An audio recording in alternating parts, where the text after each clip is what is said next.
this trade recap video that I want to do. As you can see on the screen, I already have I have quite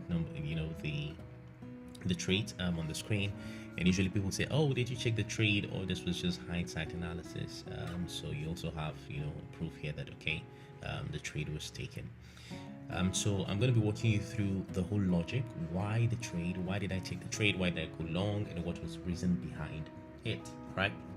So to do that, I'm just going to take out all of this price, all of this whatever we have here on the screen. So just a sec, I'm going to leave that in place. Okay, so let's take this out. All right, so I've taken almost everything, right? Yeah, taking almost everything. Okay, so I've taken all of that out. So let's take this to the trade setup. Actually started for Friday. So today I'm doing this review on Tuesday morning. So let me just take that back there. So here we are Monday, and then Friday at around, let's say 5:30 or 6:15 a.m. Cool. So let's take that there. Okay, so this was where we're at, on the Friday. And then this was basically the price action, so this was what we had. Now I also have this actually on the trading floor. I did share this, so let me just pull that up. So I shared the analysis on the trading floor. I shared this with the the exclusive channel. So I have this here. Sorry for the switch between the dark themed and the light themed interface. Okay, so this, I think Friday was 20th. So here we were. So you can see here, basically this was the structure here on Friday. I shared this, and also on the 15 minutes I shared this. The market structure is clearly bullish on the 15 minutes. Ideally, I would want to see a bullish continuation chalk before going long. Okay, so this was the commentary, from Friday. Now you put that side by side with what we have here, so you can see it was literally the same, structure, right? So let's just draw out what we have here. So here we already had, this was like I'm just going to use, so that was like a boss to the upside, and then price after taking this high returned, and then respected the low, the previous low that was registered by the candle, and then pull back up, and then we're coming into the new day of Friday, and price was around this area. So with that in mind, I'm going to take this, I'm just going to draw this across. All right, it's a large candle, but I'm just going to draw this part of the candle. Now also another thing is, you can see here that price, this candle swept all of these lows before pushing higher, so that gives us a liquidity zone, right? So now price was coming here, so it's a simple, well, I would say simple right now, right? So depending on your level of your knowledge or your confidence in the market, on also executing trades, this would differ, but yeah. Now clearly we can see that our next target, because the market is bullish, our next target is going to be this area. Okay, and someone's going to say, oh, okay, how did you just do that? How did you just assume that this is going to be the next area? There's actually a reasoning behind that. Let's go to the 4-hour and let's look at what we have on the 4-hour. So on the 4-hour here, you can see here clearly that we have, this was the low that was that got taken out, and then we had a new low, and then this low now led to this high being taken out, right? So now clearly we can see that the 4-hour has changed from bearish to bullish, right? It was bearish here, but now this low has taken out the previous high, and now it's bullish. And then after that, what has now happened? The 4-hour has returned, has pulled back. Okay, here we have this zone has been mitigated. I believe drawing all of these things you know how to do already, so let me not do all too long there. Okay, so with that, we know that the next high to be taken out after price has changed from bearish to bullish, the next high to be taken out is this area here. So whatever we're doing, we're not looking for shorts, because we know on the higher time frame that the market is now bullish, and all we're interested in is catching longs that will take us to this area, right? So that's all we're interested in, so no shorts. So with this in mind, our bias is rightly placed. So we're not looking for shorts. We cannot be caught on the wrong side of the market. We're only interested in longs, and then that's what we're looking for. Okay, so that is that. So the 4-hour has settled that. So let's go now to the 50 minutes. So with that mindset on the 50 minutes, we cannot see this and then we're saying, oh, I want to short from here. I want to short from here to where? It doesn't make sense because it's not in consonance with the higher time frame. You know, the high time frame tells us that the market is buying, right? It's a bullish structure. So we're only interested in looking for longs. So what I had said, you know, on this day, you can see here the structure here. What I said was I was waiting for a bullish confirmation, right? A bullish, you know, chalk, and then that would allow me to now position myself to take, you know, the long. So even though I knew that this was the target, I did not just say, okay, it's already London open, I'll just place an entry here and then just do that. Even though I could do that, because if I put my stop loss below this area, I could just do that, right? But I may not necessarily get the kind of entry I'm looking for. So I was waiting for, I wanted to see a bullish chalk, and then that would tell me the market's really, you know, it's ready to go, and then I can position my entry. So let's see how all of that played out. So 6:15, 7 a.m. So you can see, so 7:15 a.m. you can see the market pulled you know, deeper into this zone, and now we have something here. Let's see this low here, so I can draw this. You can see that's a sweep. This low got swept, and then what I had said was I was looking for a bullish chalk, and then if maybe this high gets taken out, then I'll place my entry and target this high here. So that was it. So let's see. So here we go. Okay, so this was my confirmation now. The price was now ready to go. So with this, I now placed an entry here, and my stop loss was below the sweep zone. So you could see if I just placed here, that would have been okay, because I could have actually placed something like this, and that would be like 11 pips, but that could have also been much anyways. But so with this, I now placed my stop loss below here, and I was able to extract 1 to 8. Okay, so you can see the entry was around 5693. You can see the street here, 5693. So let's see, what do we have here? 5693. 5693 was around here. Yes, so this was it. And then my stop loss, okay, I don't have that on the chart, but I think my stop loss, anyways, I targeted the 1 to 8. So let's see, 1 to 8.5. So my stop loss was likely, let's see what it was, I think maybe 5.5 or something, because it's 8.5.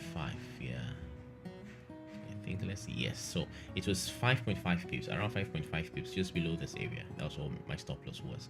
So with this, I now knew that the market was now ready to push higher. Now, there are a few things I need to point out here. A few things could have happened, right? The market could have just moved without me getting an entry, and that would have been painful, right? And then that would have probably made me, you know, think, oh, I could have just, you know, entered here, and then just because I already knew where the market was headed to in terms of structure and all of that, I had a sweep zone, I had a lot of confirmation for me to take longs, but I was just wanting to look for another additional confirmation, okay, before I considered longs, and that worked out. So let's see how that worked out. So during the London session, we did not get an entry. I did not get an entry, but my pending buy limit was still, you know, in place. It was around 1:30 during New York session. The market returned, gave us an entry. I remember that clearly, of course. And that was it. So this was it. So you can see this is where, you know, we now got an entry around 1:15 p.m. UTC plus 1 time. And that was when we got an entry from Friday. So now, because I knew this was my target, so that was it. I wasn't bothered about looking for additional entries, just allow the trade to play. So, well, it took a while because it did all through Friday until Monday. So you could see price was just played around. The market closed on Friday, and then Sunday the market opened, and what happened next? Price, you know, returned almost to the point of entry. Now let me explain something here, because this is where a lot of times, you know, new traders also miss it. If you don't have confidence or clarity on where price is headed to, you're going to become fidgety, you're going to become jittery, and you wouldn't have the patience to be able to wait for your setups to play out.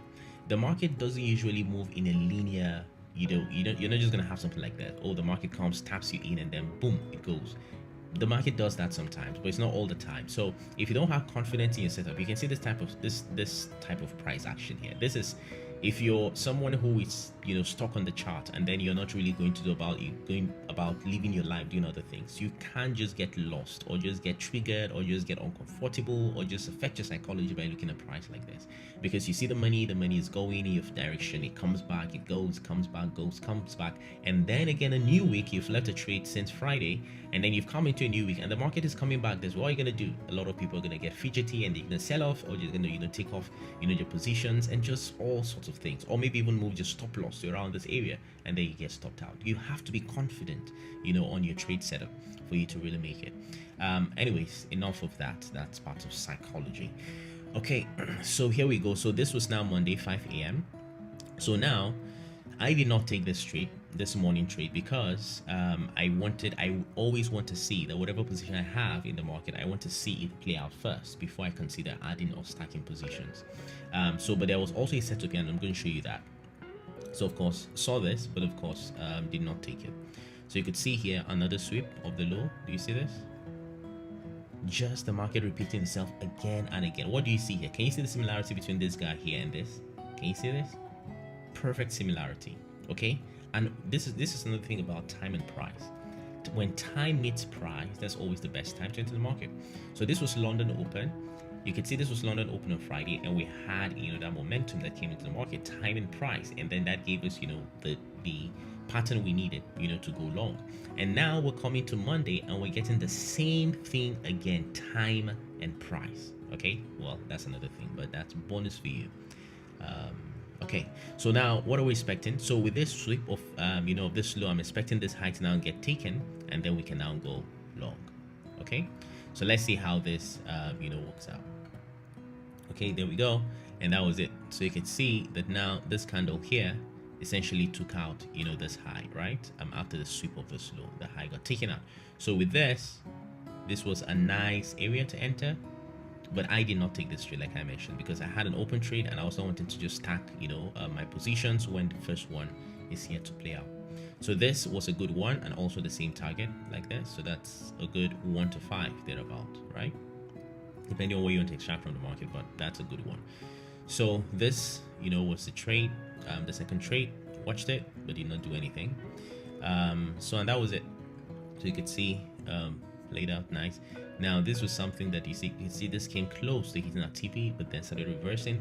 But because we know where price is likely headed to on the 4-hour, let me just go back there.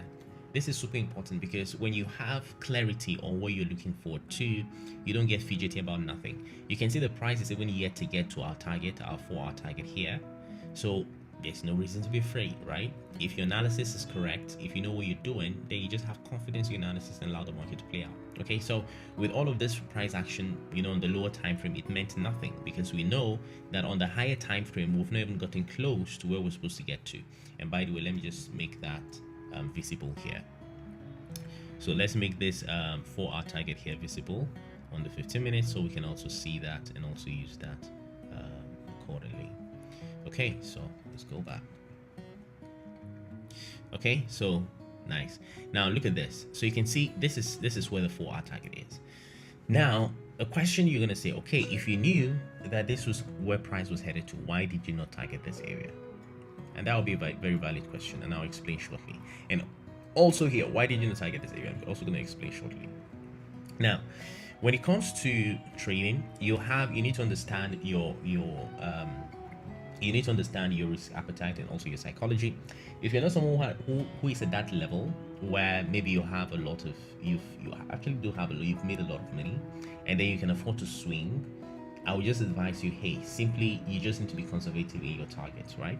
Even though this is a swing target and we've identified that on the 4-hour that's where price is headed to, if your psychology is not yet robust, right, you may just be hurting yourself trying to catch swing trades. Instead of doing that, why not just stick to catching your immediate conservative highs on the 15 minutes. So this is the the immediate high, we target that, we look for another entry, we target the next 15 minutes high, and then you continue to build like that. And there will be times, of course, where the market will give you an opportunity to swing. Maybe you've already made a lot of money already from that trend, and then you just need to just follow the trend and then just swing it. It could happen, but it would come with experience, right? So I wouldn't advise anyone who is just starting out to begin to swing trades just be conservative in your targets, okay? And this is a good way to be conservative. Anyways, that's that. So what we know that on the 4-hour, we're expecting this high to get run over, and based on the market structure and all that I've spoken about earlier. So yeah, so let's see how this played out. So this is London session had come to a close, New York session was coming on board, and then now, and that was it. So this was basically when our trade from Friday hit, and that was it. Okay, so this trade played out during London session. I did not take this trade because I already had an open trade, but then we also had another entry which I'm going to show you now shortly. So here we go. So that was it. So our target was now hit. So 128.5 banked, and that was it. Okay, so you can see this was the trade. As I can show, I'm showing you here.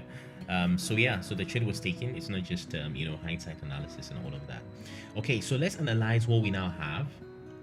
Okay, let me just move that out of the way. So here you can see now London session has played out. What do we expect next?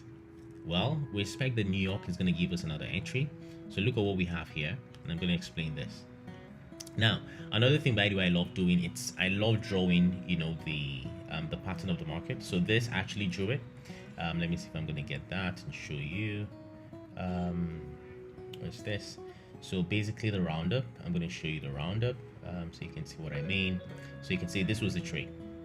So this was it. So you can see this was a trade that played out. You can see how it played out. You can see the pattern here. This was our our last high. So we drew that was our target. So we knew where price was headed to.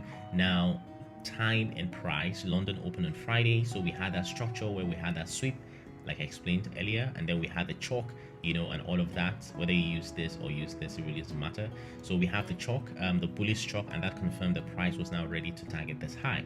And then we waited during the New York session. Price returned, tagged this in, and then moved away, and then did all whatever it did, and then eventually we got our target hit. You can see all of the analysis was right there. So 128.5 was banked from this trade.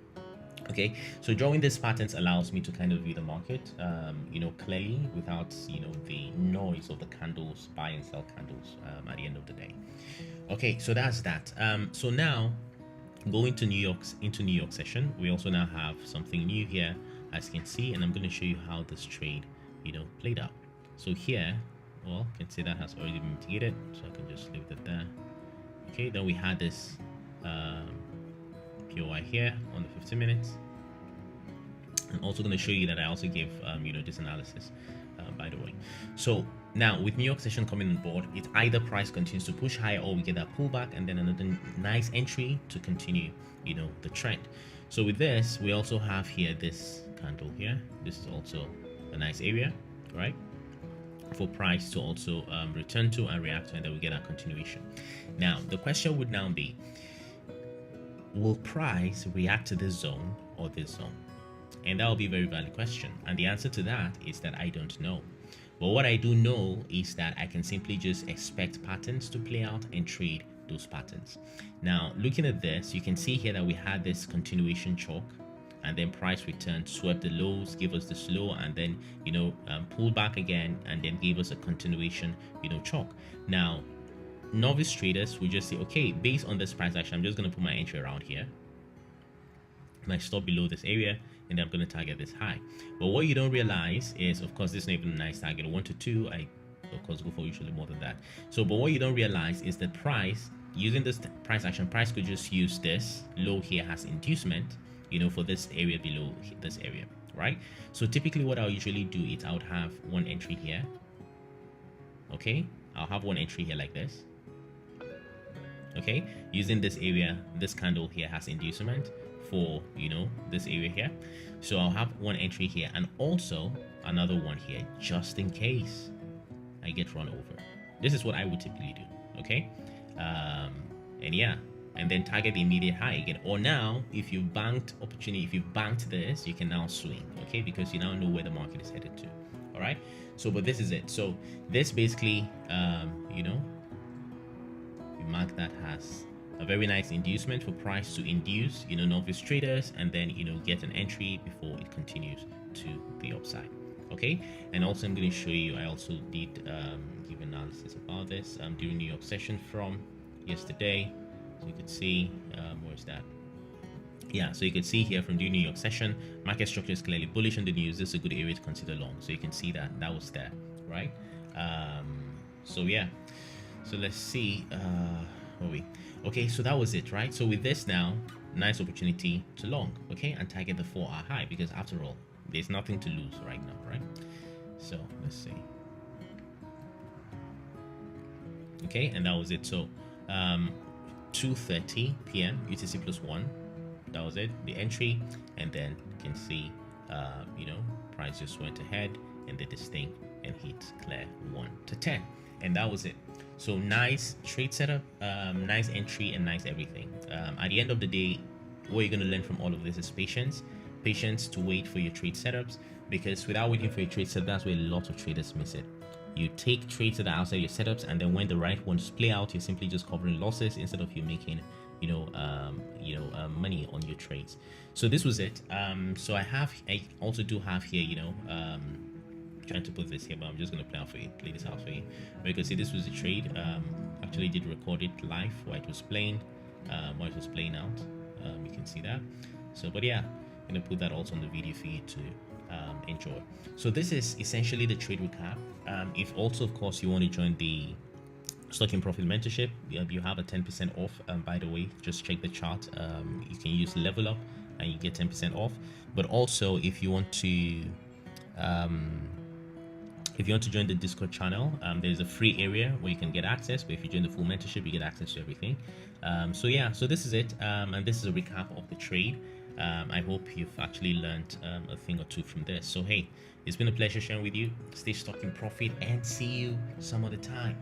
Bye bye. Cheers.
Right, hello.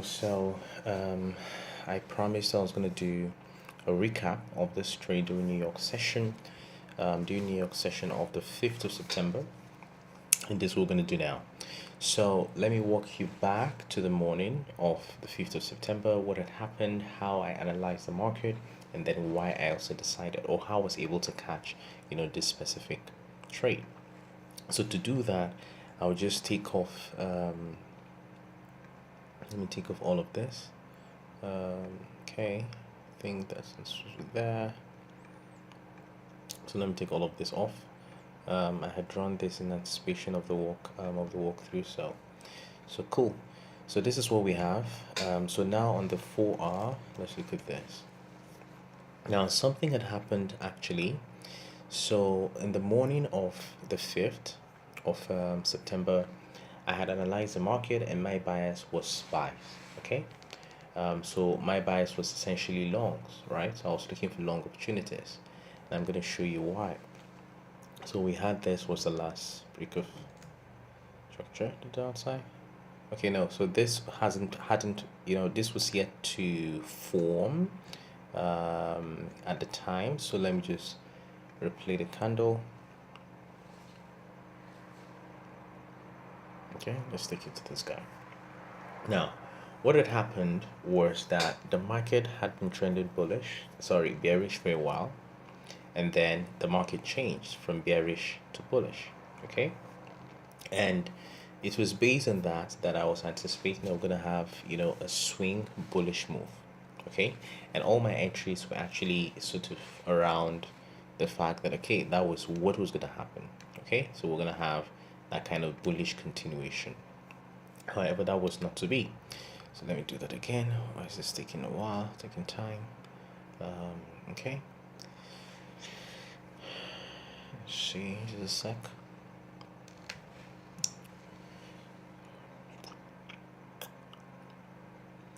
Okay, so here we go. All right, so this was 2 a.m. on the 5th of September. So now, like I mentioned, this was the whole idea. You had a low, high. Okay, let me just do this. Low, low, high, low. And then after that, what do you expectedly, if we're to continue the bearish momentum, would have respected this high. Okay, why is this barrier plane not connecting? I'm sorry, it's freezing for whatever reason, but you get the gist. So would have respected this high and then have that continuation. But what had happened here was price completely changed from the bearish order flow to the bullish order flow. Okay, so this high was taken out, not just that high, but apologies, I'm not sure why this is freezing, but okay. So basically, price had moved from the bearish order flow, and now we had this, bullish change of character. Not bullish change of character. This was essentially a bullish change of structure, or break of structure. So, with this, my anticipation was after all of this, this pullback all the way to this demand zone. Now, price, after Sunday open and then Monday, price started pulling back. So, my anticipation was this was going to be a swing trade, right? That was, sorry for whatever reason this freezing, but my anticipation was that this was going to be a swing trade that was going to take, go all the way to this area here, because this was the last high.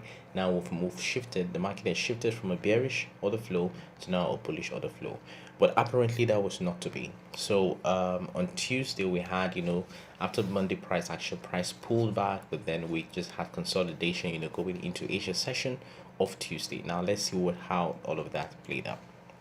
So let's go to 50 minutes.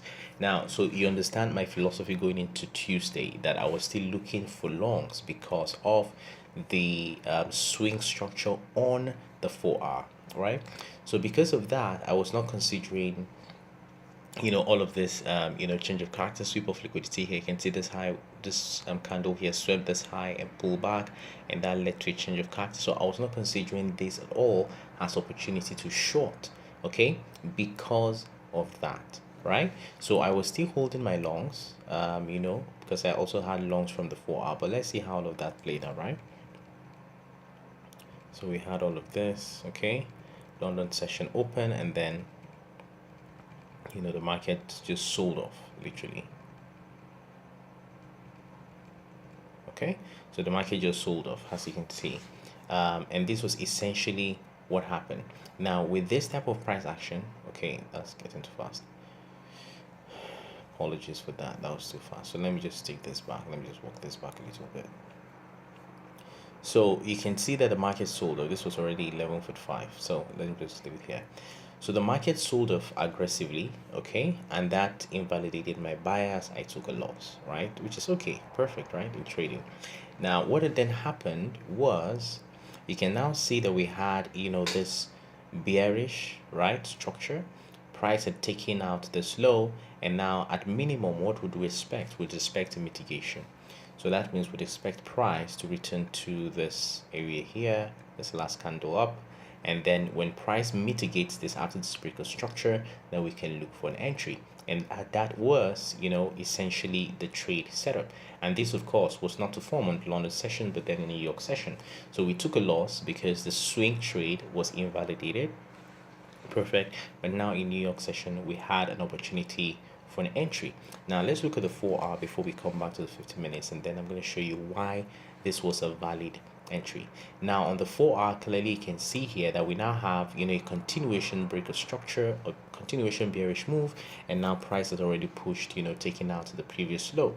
So with this, high momentum, and looking at New York session, we knew that New York session, for some reason, that's basically how price, moves. So we're going to have a pullback and then a continuation, okay, because of the momentum and all. So until, later on, maybe going into the new day, we're going to have, a reversal setup that we may look out for and all of that. But for the New York session, the momentum was high. We're still going to get that continuation setup. So going back to the 50 minutes, London session essentially sold off, and now price was still pushing strongly downwards, right? So we have this structure here, low taken. This was the high that led to this low taking. What do we expect? We expect a retest, essentially, right? We expect, however that happens, okay, we expect a retest of this area and then a continuation, okay, right? So this is essentially what we're expecting. So price retest this area, we look for an entry. You can either enter on the 50 minutes. Now the criteria for entry has to be that the 15 minutes gives you an entry. If the 15 minutes doesn't give you an entry, then you have no reason, for example, dropping to lower time frame, for in my own case, to the 1 minute to look for an entry. So the 15 minute setup is there for the 15-minute entry, which might give us, not a lot of, RR risks to reward, but when we go to the 1 minute, we may even get an obscene amount of risks to reward. So 2 entries on the 15 minutes and then on the 1 minute if the market presents that. Now with that in mind, let's play this and let's see how the trade played out. Cool. So 12:30, we're going into now, of course, the cross between London and New York. Let's see how that continued. Okay, 115, and now New York session. Now you can see with New York session, a lot of momentum came into the market. The price was now pulling back, and where was price pulling back to? Price was pulling back to this area, right? Let's play the next candle and see. Okay, or before we play the next candle. Now, by the way, when I see something like this, so 2 things. One, there's already 15 minutes entry here. Okay, there's already 15 minutes setup here. This will give us 1, 2. This gave us 1, 2, 3 thereabout. Okay, now it's either you enter here at the just at the edge of the supply zone, or maybe at the 50 the 50th mark of the supply zone, whichever one works for you. But you can see with this we get 1 to 3, and then if you're looking for this, you get 1 to 7. But you have to know that if you enter in the 15 minutes at the 50, maybe the 50% mark of the supply zone, most of the time price may not pull all the way back, but that gives you some sort of buffer, just so that if you find the 1 minute setup just at the edge and you take the 1 minute setup and it fails, you may be able to recover that from maybe the 15-minute setup. Okay, if price pushes all the way to the 50% area. However, sometimes too, price can just take you out on the 1 minute and then not push all the way there. So that is why you want to sort of get that buffer, the 15 minutes. If you have structure, then you know that you're expecting 15 minutes to play out, and then with that you enter on the 15 minutes, and then you can also enter on the 1 minute. For me, how I do it is I split my risk, right? So depending on what you risk, but if you're risking, for example, 0.25% on 1 minute and 0.25% on 15 minutes in combination, that's 0.5% of your account, or depending on your your experience, if you're risking 0.5% or 1 minute, 0.5% on the 15 minute, that's in total 1% per trade opportunity. Okay, you have two positions on the 1 minute, on the 15 minutes. If the two of them work out, fine, you're great, you're awesome. Okay, but then if one fails, the other one hopefully holds the line. So that is essentially it. So this is the 15 minutes setup. Now let's go down to the 1 minute and let's see how we'll play that on the 1 minute. Okay, so I want to believe you're getting a ton of lesson from this. If I happen to post this online and you love this, maybe YouTube or something, please do let me know in the comment section rather. And yeah, so let's see how this plays out on the 1 minute. So on the 1 minute, we're here to mitigate the supply zone anyways, right? So we're waiting for that. So let's see, we have this 2 p.m. And then open. Okay, so we're getting something here. All right, perfect. Now let me show you something. So with this, now I teach this in the course, so this is something that those who are on the course will understand perfectly. But we have this. You can either take this guy here, has a sweep of liquidity. So we had that, and then price failed to close above this guy, and then we had this rejection. And you can see this change of character here. So you can be aggressive and take this initial one, or wait for this low to get taken out before you decide to sort of short. Okay, so we have this. Okay, change of character there, so we can see that. So we can either take that as a sweep and all of that, or we can even take this candle here as a sweep, whichever one really works for you at the end of the day. But all I see here is just opportunity to really sell, because now what is really important here is we've established something super important before coming to the 1 minute.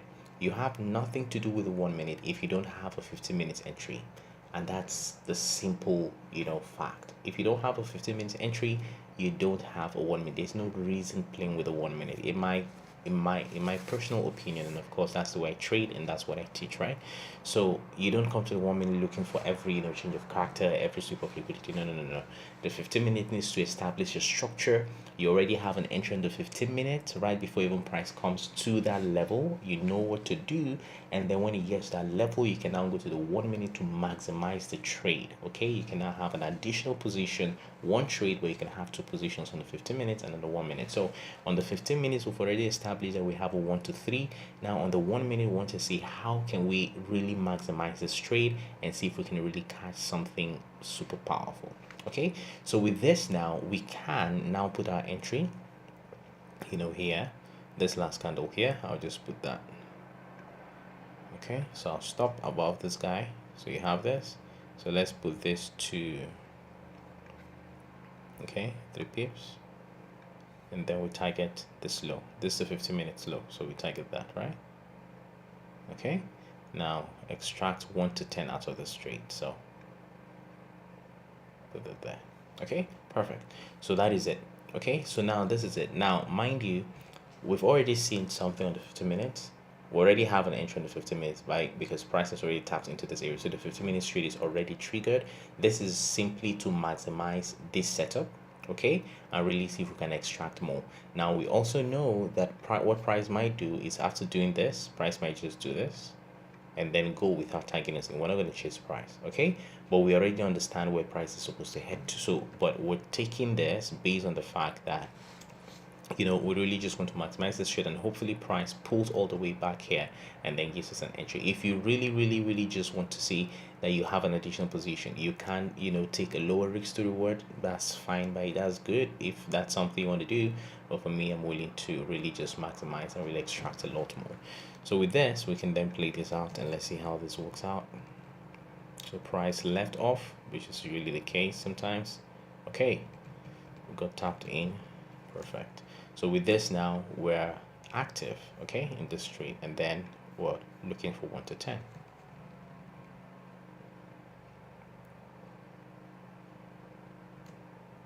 Okay, so oops, it came close. That can be painful. All right, and that was it. So 1, 2, 10, essentially. So you see how the trade essentially worked out, right, on the 1 minute. Now this is it. Okay, this is it, and this is why trading is such a beautiful thing, right? When you understand what you're doing, you know what you're looking for, and you're willing to just put in the work and the time, to follow price and just follow the setups. Well, this is based, of course, on the stock and profit strategies or setups that I trade, and also that I teach in the course. So, but this is it, 1 to 10. So on the 15 minutes, 1 to 3, on the 1 minute, 1 to 10. Now usually the 15 minutes, 1 to 3 may not be a setup I would take, because I usually, even with the 15 minutes, I still want to get my 1 to 5. That's for personal reasons. So it's really not a setup I'll take, but this 1 minute, of course, because it has mitigated and then the setup was there, it's a trade, one would take. So this is essentially it. Okay, so 1 to 10 in the New York session, even after taking the loss from the London session because of the failure of the swing for our structure. But then the 15 minutes, sorry, the New York session presented opportunity based on the momentum of the market, and that was essentially it.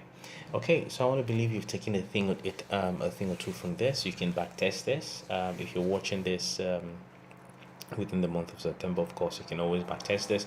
If you're watching this after that, you might have to use maybe some of the software to backtest the 1 minute, but you get the idea. You can always backtest the 15 minutes, I think, on TradingView. So, hey, it's been a pleasure. I hope you really love this. If you're watching this online, maybe on any of the platforms, please feel free to comment, like, share, and let me know your thoughts.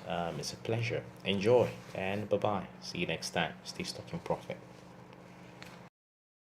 Yeah. Okay. So, so we're going to be deep diving into market structure, basically, building on what we had built earlier. I want to believe also that you've installed, TradingView, and also you've played around it.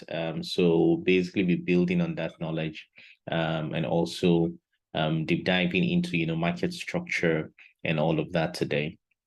So to start with, what I'm going to do is on TradingView, there's something called a replay. However, what I'm going to be doing is just to show how this works. I think the replay function allows you to it allows you to sort of replay the bars. You can go back in history and sort of replay the bars and then, see how and use that, of course, to what we call backtest, backtest the data, backtest structure, and all of that. So I'm going to be using that. The free version, I think, doesn't allow you to backtest to replay bars on maybe lower time frames like the 15 minutes, which is what I'm on. I think it only allows you to do that on the daily and weekly, I think thereabout. So, but I'm going to show you how to do that using the bar replay to test your market structure. And also, I'm also going to also show you how to do that where, for example, if the TradingView you're using is not a paid version, and then you just need to be able to do the same thing. So to start with, this is, you can see here, if you look down, just down below here, you see that this bar, or where my mouse is, the crosshair is around the 4th of May of this year, that's 2022. So if I'm to do this, what I'm just going to do usually, so let me just cancel this. So my TradingView is just by default today's date. So you can see the last bar here, you can see was yesterday rather, Friday 22:45. That was the last bar. And by the way, this is a 15 minutes chart, what we're looking at here. So let me go to the 4-hour. If I go to the 4-hour, you can see what the 4-hour is like. You can see the 4-hour here. I think we used this earlier, our last class. So you can see the 4-hour structure here. Basically, you can see that this was a downward trending market, obviously. You can obviously see that. and then the market, changed from, downtrend, and then now we can see we're now in the uptrend confirmed, right? So we know this because we've already built on this from our last class. So let me take this this thing out here. Sorry. I want to delete this. Okay, cool. So yeah, so we already understand this. Now, when we talk about backtesting, what does backtesting mean? Backtesting simply means that you're sort of replaying the bars. You're trying to confirm to see if, for example, your theory about the market works, right? That's backtesting. You're trying to gather data. So that's what backtesting simply does. So how you can do this most of the time is, for example, if you come here, look at this bar here. This is January 2022. We can decide to do a backtesting for the entire year of January 2022 on the 4-hour to understand market structure. So what we can do, for example, is say we come here, this is January. So we know that the market made a low here. If I just expand this. So we know that the market made a low here, January 28th, as you can see here, and then it pulled back up, right? And then it pulled back up a little bit, to the previous high. So this was the previous high that we had here. So if I just use this tool and I cycle this was the previous high. So let me take that stuff out. Good. So that was a previous high. So this was the previous high. The market came down here, made a low, and then reversed back up, and then came and tested this high that we had here. But it did not break this high convincingly. Of course, from this structure here, you can see on the 4-hour that the market came here, sort of retested the high. If you look at the crosshair, if you look at what we have the crosshair there, you see that it actually broke this high by a wick, right? But not by the body. So you have here by the wick, this bar here actually broke this high by the wick. So what does that tell you? That tells you that the market failed to convincingly break structure to the upside, right? So it failed to break structure, and then after it broke, by the wick, it reversed, and then you can see there was a heavy move downward, right? So this just tells us that the market failed to make, a new high, and then, rejected that high, and then decided to move downward. And then it came down here and broke structure here. At this point, we now had a new break of structure here by the body now, right? Here was break of structure by the week, but you could see because it was by the week, and also just to state, of course, the week simply means the all these long bars that you have the body. I think I haven't emphasized this, but I want to believe we have that knowledge already. So you have the body, this blue, I'll call this maybe like a vertical rectangle or something, or a square thereabout. So this is the body, and then all these long lines attached to the body are called wicks. So you have this wick to the downside, and you have this wick to the upside. So you could see here that the market came down here but failed to break the structure, right? And it also just broke the structure by the week, and then it reversed up, right? And then here, this was where the market now broke this low by the body. You can see this long bar here. That was how the market broke this low by the body. So this is what, for me, I consider a break of structure, right? Now, we have two fundamental I would say tools that we always use when it comes to trading, or when it comes to looking at market structure. One is change of character. The other one is break of structure. So change of character, normally you see something like this. This may not be the best tool to write this, but yeah, you see, we normally call it chalk, right? So that means change of character. So you have something like this, and then your boss is break of structure, right? BOS. You always see something like this. So that's break of structure. Anyways, pardon my writing, right? So, but that's just that. So you have here, the market came and broke structure here. So with this, we can now see, you can just even draw a line like this. Let me try and do something here. So if I take this tool that I have here, you can see, you can just draw a line here. You can see the market came down here, made, failed to break structure here, and then came down here and broke structure convincingly. You can see that, and then it moved downwards. Sorry. Let me put this in perspective. So yeah, so let's draw this again. So this came down here, moved back up, failed to break this high. And then here it broke structure convincingly. And then you can see that there, and then pull back up a little bit. And then here pulled down, and then, was just dancing around here. Then here we can see that the market broke structure. It broke this previous high. That's a break of structure, right? But now there's what we call major structure and minor structure. Now this is a major structure, right? This move here. Now this internal move, we call it internal structure, right? Or minor structure. So this is your major structure. You had a break of, structure here to the downside. And then this, now let me do something. Oh, why is this? Sorry, this tool is not supposed to disappear. Okay.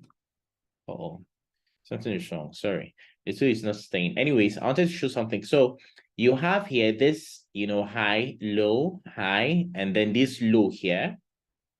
Let me use this other tool to draw that. I'm not sure why that is not staying. So we had this low here. Now this low is a major low, right? If I take out this, let me take out this this stuff I drew here. Yeah, so this basically was this is now our new lower low. So this was our previous low. When the market broke this structure, took out this low, this became our new low. Now everything between this high and this low is called internal structure. And what I mean by that is you can see here, this was our previous high. The market came down here, made a low, and then pulled back up. It didn't break this previous high, and then it returned to take out this low.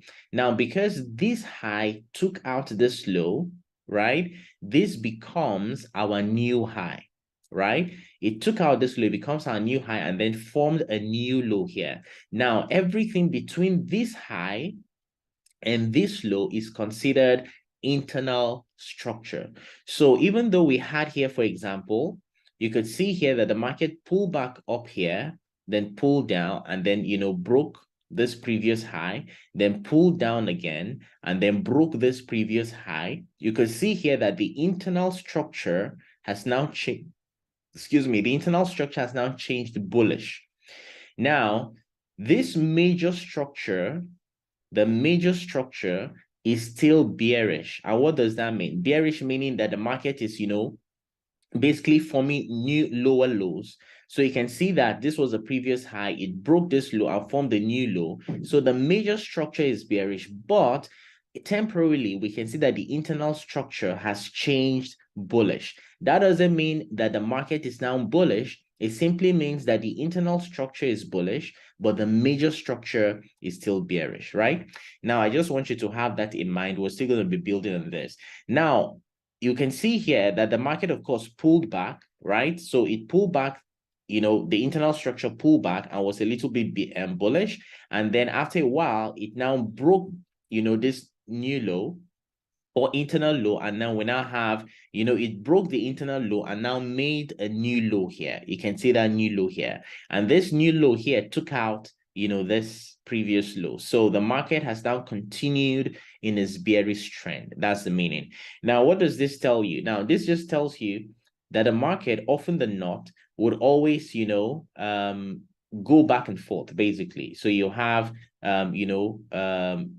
bearish movement, you have bullish movement, bearish movement, bullish movement, major structure, minor structure, internal structure, and all of that. So, but this is basically just a concept to have in mind. So here we have the low taken out, and then we have this new low here, as you can see, right? So this new low here is formed, and then we continue. If we continue down, let's see what we have here.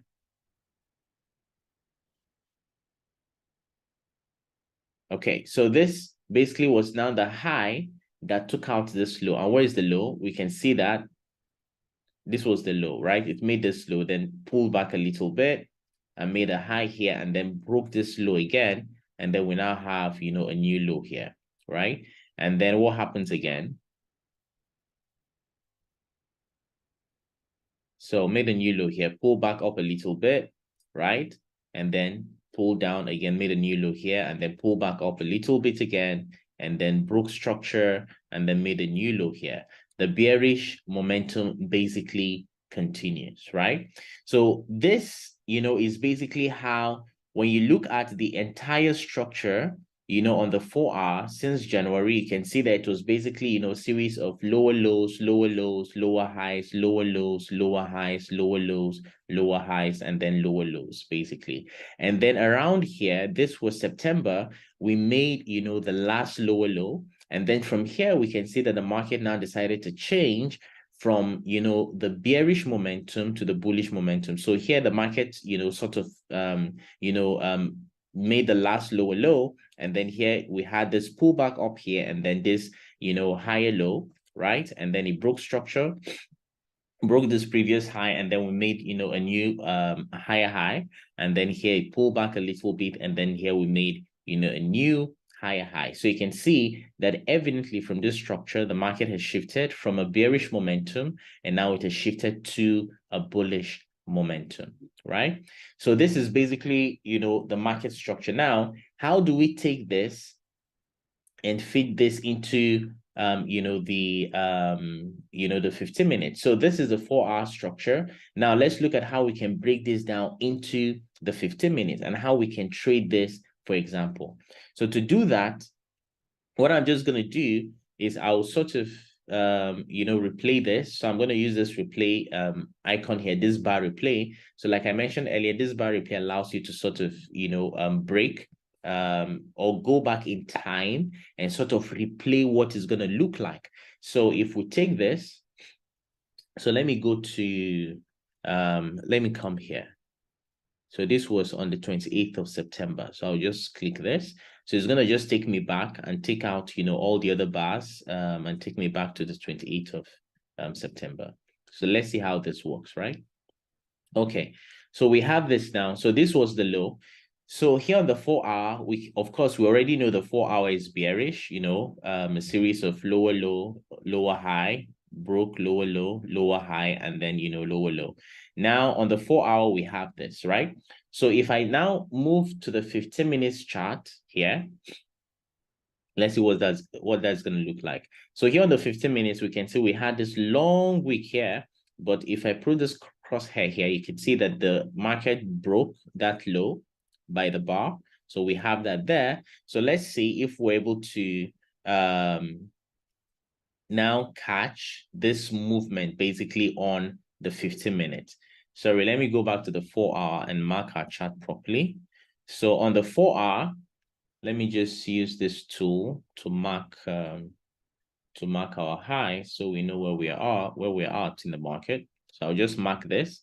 So that will be my 4-hour swing high and swing low. Now, I use a few tools, and I think it's good I also explain this so that you get this. Okay, so I normally use, this tool to sort of mark my highs.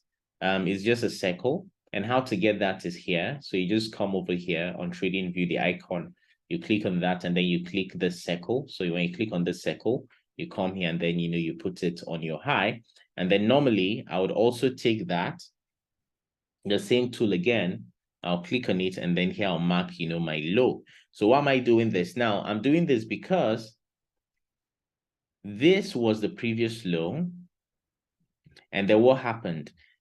So this was, the previous low. The market broke that structure and made a new low, and then pulled back up and then broke that previous low and made a new low here. So how do you know the high that took out the low? All you need to do is you can actually just use this ruler tool and just come to this, for example, this low here, and then you just draw it up, and then the highest point that took out that low is your previous high. It's now your swing high, what we also call the swing high. So from the low, when the market takes out a low, you just draw your tool, and the highest point that took out that low is now your swing high. Right? I hope that's clear. So that's now our swing high. So we have the swing high here, we have the previous low here, and we now have our new low here. Now, everything between this swing high and this low is called internal structure, right? Anything that's happening between this point and this point is called internal structure. Another thing I love to do is I'll normally take the line, the line tool here, and I'll just, put it on the wick, put it on this last, higher high or swing high here, and I'll just tap it there. On my computer, I'll normally hold, I think, command, and then it sort of snaps it in position. So I'll just do that and then hold shift, and then it will make sure it's, a straight line when I'm drawing this. If you don't hold shift, you can see it will just be dancing around, but if you hold shift, it just makes sure that it's a straight line. So I'll just draw this like this, and then I will, choose this as my swing high, right? So let me say,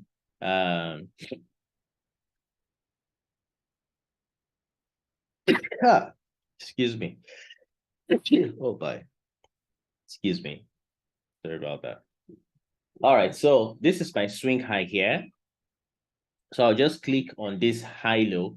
Now, by the way, I know you may be asking questions. I have a lot of default templates here, and I'll be explaining this as we go on. But these are tools I've normally, I already have them as presets that I use when I'm drawing structure. So I have this high and low on the 4 hours. So I'm just going to choose that. Now, this is my, 4-hour structure. So this is my high, my swing high. And then also on the swing low, I'm going to do the same thing. I'll draw that. And also you can see that. So I'll also just choose the 4-hour, high, swing high and low, or high and low. Now, this line is going to be visible for me on the lower time frame of the 15 minutes. So I'm able to, know where I am in the market. So I have that already. Now, so this is, I believe this is now very clear. So you understand the concept of, swing high, swing low. Now I'm also going to draw from this previous low. This was the break of structure, right? So I'm also going to draw a line and then choose my break of structure boss here, 4 hours. So you can see that. Now, so this is now our structure basically. Now, you also remember I did mention that when it comes to trading the market, I purely trade pure price action, no indicator. So you just follow, the market structure, price action, and you simply just catch, amazing moves in the market. So this is very clear now. This is our 4-hour structure. So we're looking forward to now we're going to go down to the 15 minutes to see how do we now break this 4-hour structure into the lower time frame and catch intraday moves, the market moves, catch intraday opportunities basically. So this is very clear now when it comes to structure. Now we're going to be doing a lot of this because structure is basically the backbone, for understanding how this strategy work, and also for understanding how to really just trade naked charts without clogging, indicators, average moving averages, or whatever people use, and all of that. So this is really very important to really understand this. So anyway, so we have this now. So this is a structure. So now let's play this bar. But I wouldn't play this on the 4-hour. I'm going to play this on the 15 minutes. So to do that, I'm going to go down to the 15 minutes. Sorry. Oh, one more thing. Let me also just do something. So on this line also, I can just add a text. So let me just say swing high. Right. I'm just going to put that where top and then put that to the right. So I know that. The same thing here.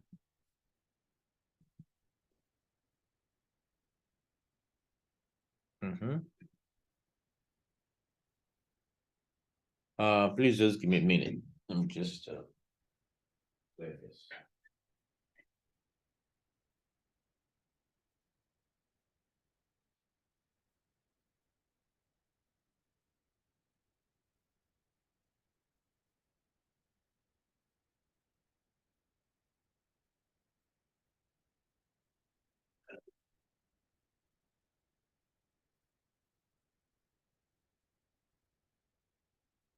Okay, sorry, I had to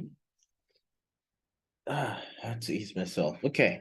All right, so let's continue. So yeah, so with this now, typically, with this, we now understand, our market structure. We know where we are in the market. We've marked our swing high, we've marked our swing low, and we understand that this was a break of structure. We know that the market is predominantly bearish, right? But now anything can happen. So what do we now do? So with this now in place, we have this. Now we can now go to the 15 minutes. And let's see what that's going to look like. So now on the 15 minutes, let's see.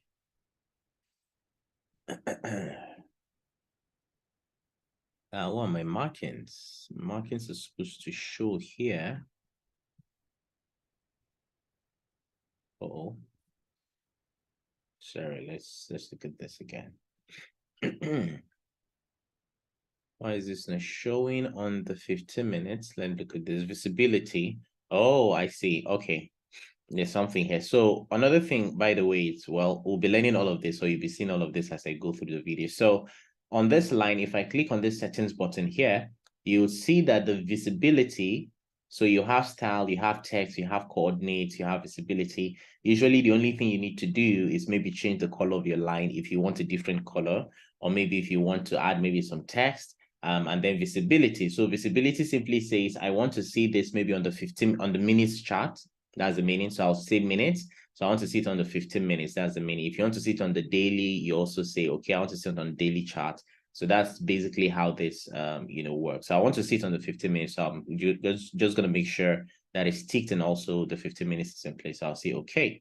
And then usually when you draw your lines, if I want to set this, for example, as a template, I'll just come here and then you click on, save as, and then type the name that you want to save it as. And so subsequently, you don't have to create it again. You can just simply go there and just select it. And you simply just use it as you see fit, right?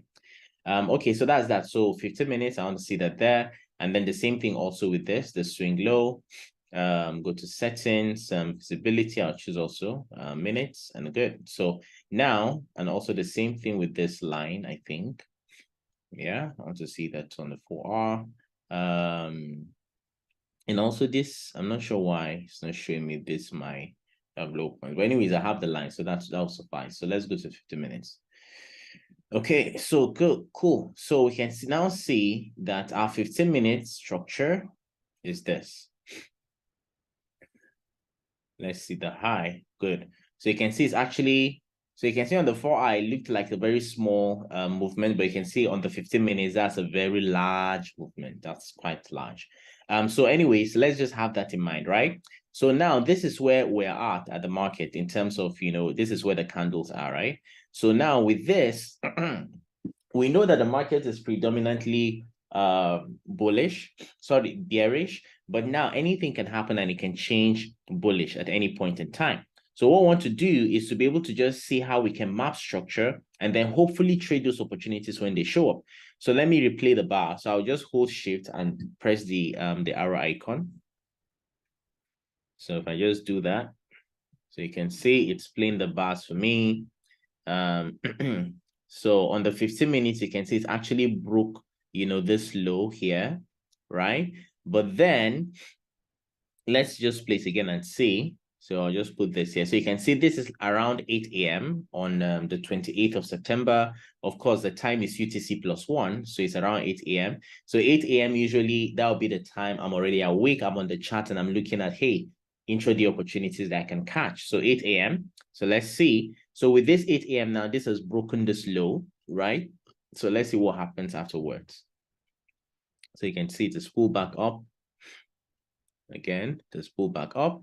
Now, we can see here that this, now on the 15 minutes, we can also draw the 15 minutes structure. And what that would look like is, so let's start from this high, for example. This was the market came down here, pull back a little bit, came down here, pull back a little bit, and then, made a major move here. Usually when you see all these large moves, these are usually maybe fundamentals. Maybe a particular news came out, FOMC or maybe CPI or some data, came out and then, produced this move.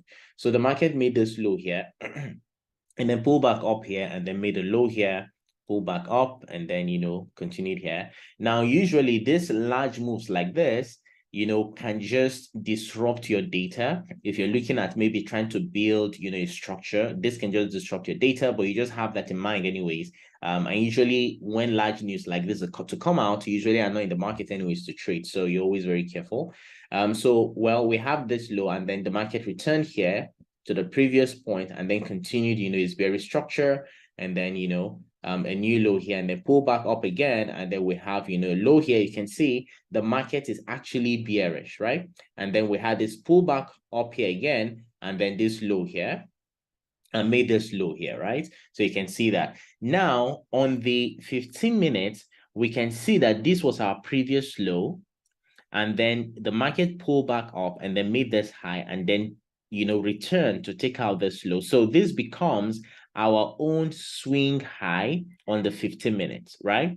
So on the 15 minutes, we can take this as our swing high. Now, for me, I have, you know, a certain criteria I use to determine if, you know, a pullback is, you know, can be considered a swing high. And what I do is I normally expect to have at least 15 minutes, 15 pips. Now, the tool I just use is this ruler tool here. If I just click on it, the measure tool, and then I come to this low that we have here. Or before I even do that, let me just also draw out, you know, the high points and then the lows, so also on the same page. So I'll just use that tool, swing 15 minutes. I'll choose that. And also do the same thing. This was the high on the 15 minutes. I'll also do the same thing. And then that high, this high took out this low and then formed a new low here. So I'll also do that. So you can see the structure also on the 15 minutes. So let's draw the structure like this. All right. So to the body, and then break of structure boss 15 minutes. So you can see this was how the market moved. So this high was the high that took out this low and formed a new low here. And then there was a little pullback here before it also took out this low again. And, you know, it continues. So let me also just draw that. So the high was here. This was the high point, the highest point rather, right? And then that high took out this low here, took out this low, and then formed, you know, literally this low here. So we can draw that. And then we can also use the line tool to also draw our break of structure here, you know, just so we can see that. Now, with time, you may not, with time anyways, you begin to spot this without even having to draw this, but at least this gives you an idea so you know what structure is like and also how to trade it. Now, we'll be getting to the part of how to trade this, but how to draw this is super, super important. So for me, at the minimum, for me to consider a, you know, a point or a high point or a pullback, or for me to consider a move has a pullback on the 15 minutes, I'll need to see up to 15 pips. So if I draw it from this low here and I draw it up to this high point here, you can see it's 31 pips. So for me, that's more than enough. So I actually can consider that as a swing pullback, right? Now, okay, so we have this here. Now, this is where we're at, right, on the 15 minutes. Now, you can actually see that building a multi-time frame analysis, we started on the 4-hour, understanding that the 4-hour was bearish, and then we dropped down to the 15 minutes, and now we're able to draw a structure on the 15 minutes, and we still see that the 15 minutes is still bearish, right? Now, if we also draw this line tool here from this high, so we can see that this is going to be our swing high. So let's see. So this is going to be our swing high on the 15 minutes. So I also do the same thing here. This is actually going to be our swing low on the 15 minutes. Where's that selection here? So yeah, our swing low here. So this is our swing high, this is our swing low on the 15 minutes, right? Now, this is of course the swing low for the on the 4-hour. If we go back, I think we're gonna see a week on the 4-hour that made this low to be so evident on the 15 minutes. So anyway, so we have this. Now we know that looking at this is our swing high on the 15 minutes, this is our swing low on the 15 minutes. So the market is still bearish until this high is taken out. If this 15 minutes bar returns and takes out this high, we now know that there will now be a change of structure. That means there will now be a shift from the bearish momentum to the bullish, movement or the bullish momentum. So let's continue playing the bar. Let's see what we have. So if I play this continues. Now, all this movement is called internal structure, right? Because this is our swing high, this is our swing low. All this movement inside here is called internal structure. So typically for me, I would want to wait, right? Ideally, I want to wait to see that this high is taken before I, now begin to say, okay, there's not a change of structure. I want to look for long opportunities. So I'll just play the bar and let's see what we have. Okay. So you can see it failed to take out this low. It almost came there, but it failed to do anything. Now, something you also notice here is that because this is our swing high, this is our swing low, this movement here, all internal movement, that this was a high, and then this high was actually taken out by this movement here. So we can actually just draw that. Actually, if I'm trading, I'm really not going to do anything. If I see this, I'll just draw this just to continue to build my story anyway. So I know that this happened, and now this made a high here, returned here, failed to take out this high, and then we can see it has moved back up here, and then it's taken out this high by a week. But for me to see a change of character, a break of structure, it has to be by the body. The week is not sufficient, right? The week is not enough. It has to be by the body. So let's continue and see. Let's play the bar. So this continues, internal structure still dancing around, nothing much happening there. Let's see. Continue to build. See what we get. Okay, cool. Now, nice. So now you can see that this bar now has taken out this previous swing high by the body. Now we can draw this. You can now see that this has taken out this high by the body now. So officially, we're now in, the market has now changed character from the bearish momentum like we had here. You could see this was a bearish momentum. And now because this has taken out this previous high, we've now shifted from bearish to bullish, right? So let's continue. So let's see this. So you can see the market's still pushing. Okay, it's pulling back. Okay, dancing around. Let's see. Okay. All right. Let's see what we have. Okay, cool. Now I'm going to show you something. Now look at this. So this structure here broke this previous high by the body and made a high here before pulling back. Now, remember I told you for me, I consider a swing pullback if it's up to 15 pips, right? So I'm just usually going to draw something like this. And this is about 44 pips, right? So I actually can consider this low here has a swing pullback. So what I'm just going to do is I'm also going to take out this, circle tool here, and I'm going to put it here. And then that's my swing pullback.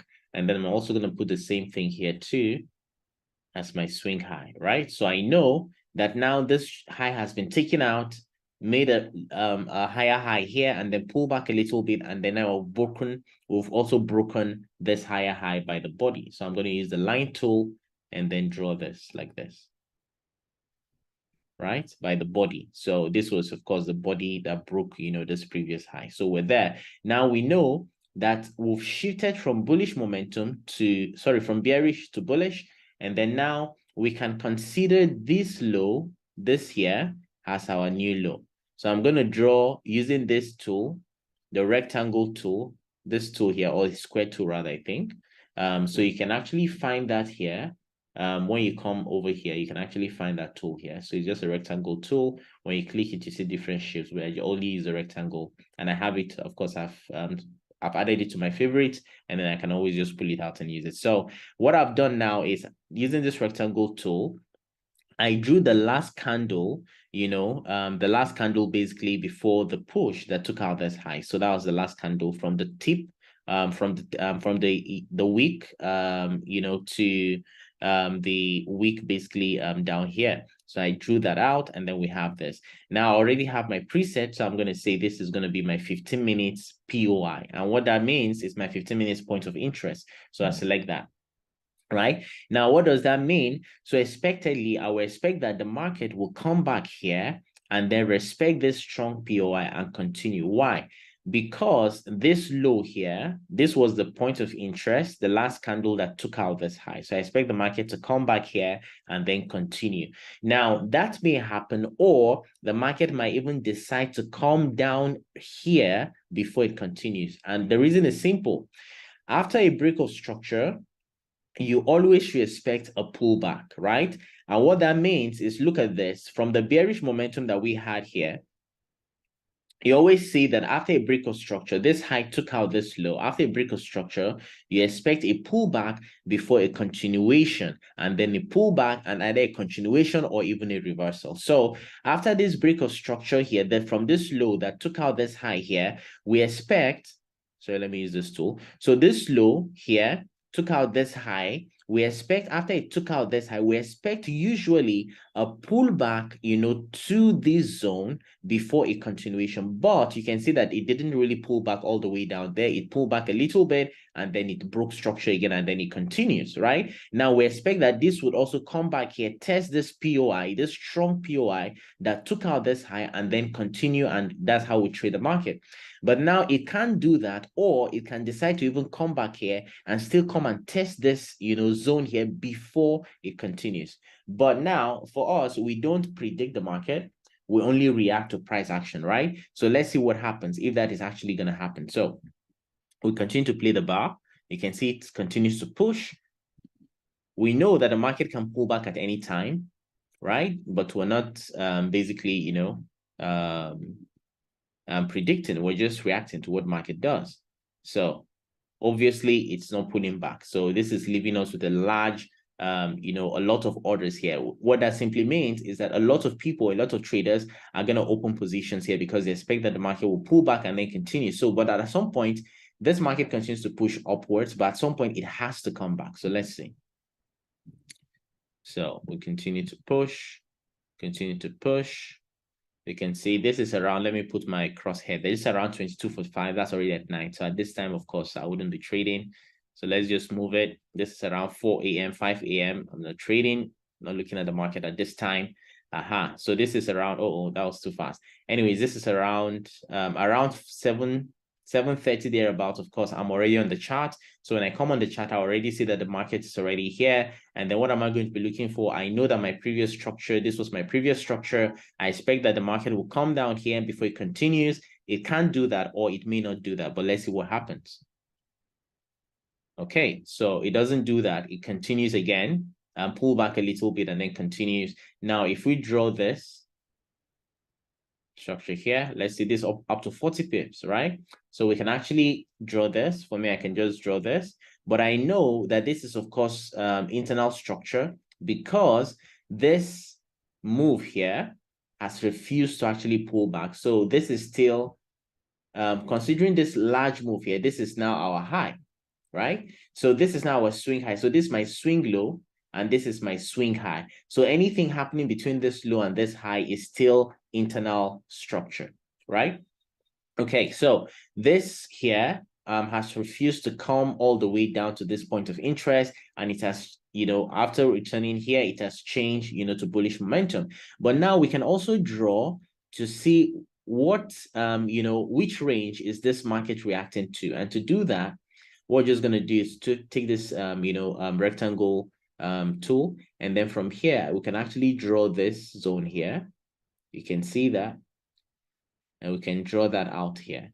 So you can see that actually this reacted to this, there was a little pullback here, not too obvious, but you have to maybe zoom in to be able to see it. You can see the market came in here, made this high, this candle took out the previous high, this candle took out the previous high, but from this candle, there was a little pullback, as you can see here, a little pullback before the upward continuation. So this candle here, or this move here, is reacting to this zone here.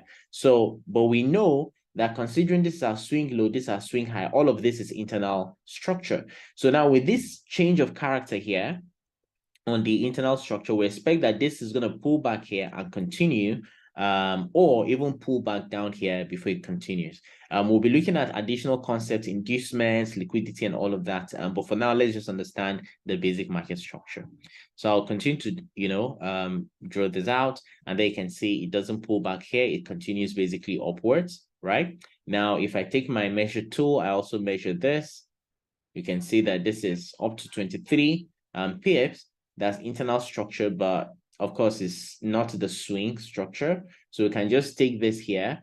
What this pullback here reacted to this, this zone, right? So you can see that it's quite small, but basically this is how you painstakingly draw out your structure. So this reacted to this, and then let's see. There's a break of structure here. You can see that here, and let's see what happens. Continue to draw. Okay, so you can see it has returned to this zone here. Let's see if it's going to respect this zone. Good.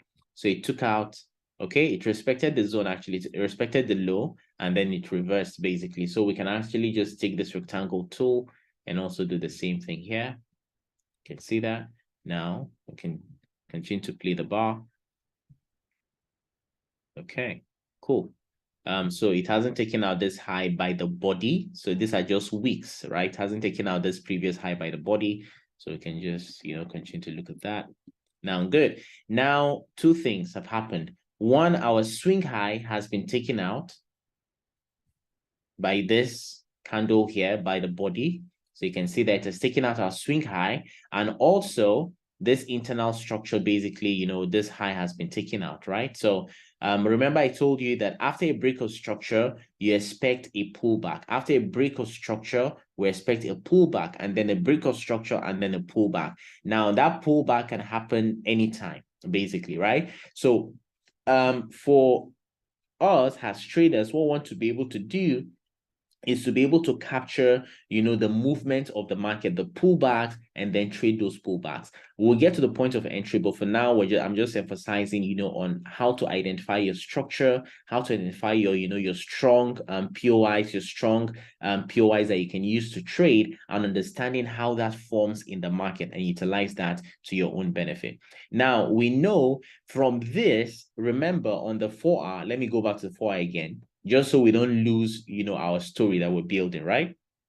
So on the 4-hour, you know that on the 4-hour, the 4-hour is bearish. So all of these movements that we're having is internal structure. Now you can see how just a candle, one single candle on the 4-hour is already a trend on the 15 minutes. So on the 15 minutes, we've already started building, an internal story that the market is already changing, it's already bullish. But now on the 4-hour, we know that this is still internal structure. Now our 4-hour structure is still bearish. Now with this, let me go back again to the 15 minutes. Now, typically, okay, let me make this a little bit easier. Typically, I'll be using two screens usually when I'm trading, right?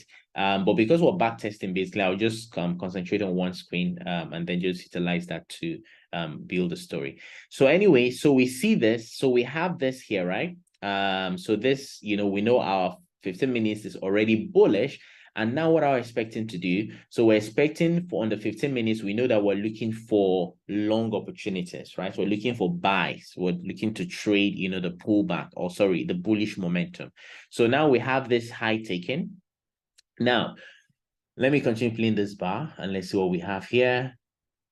Okay, so it continues to make higher highs.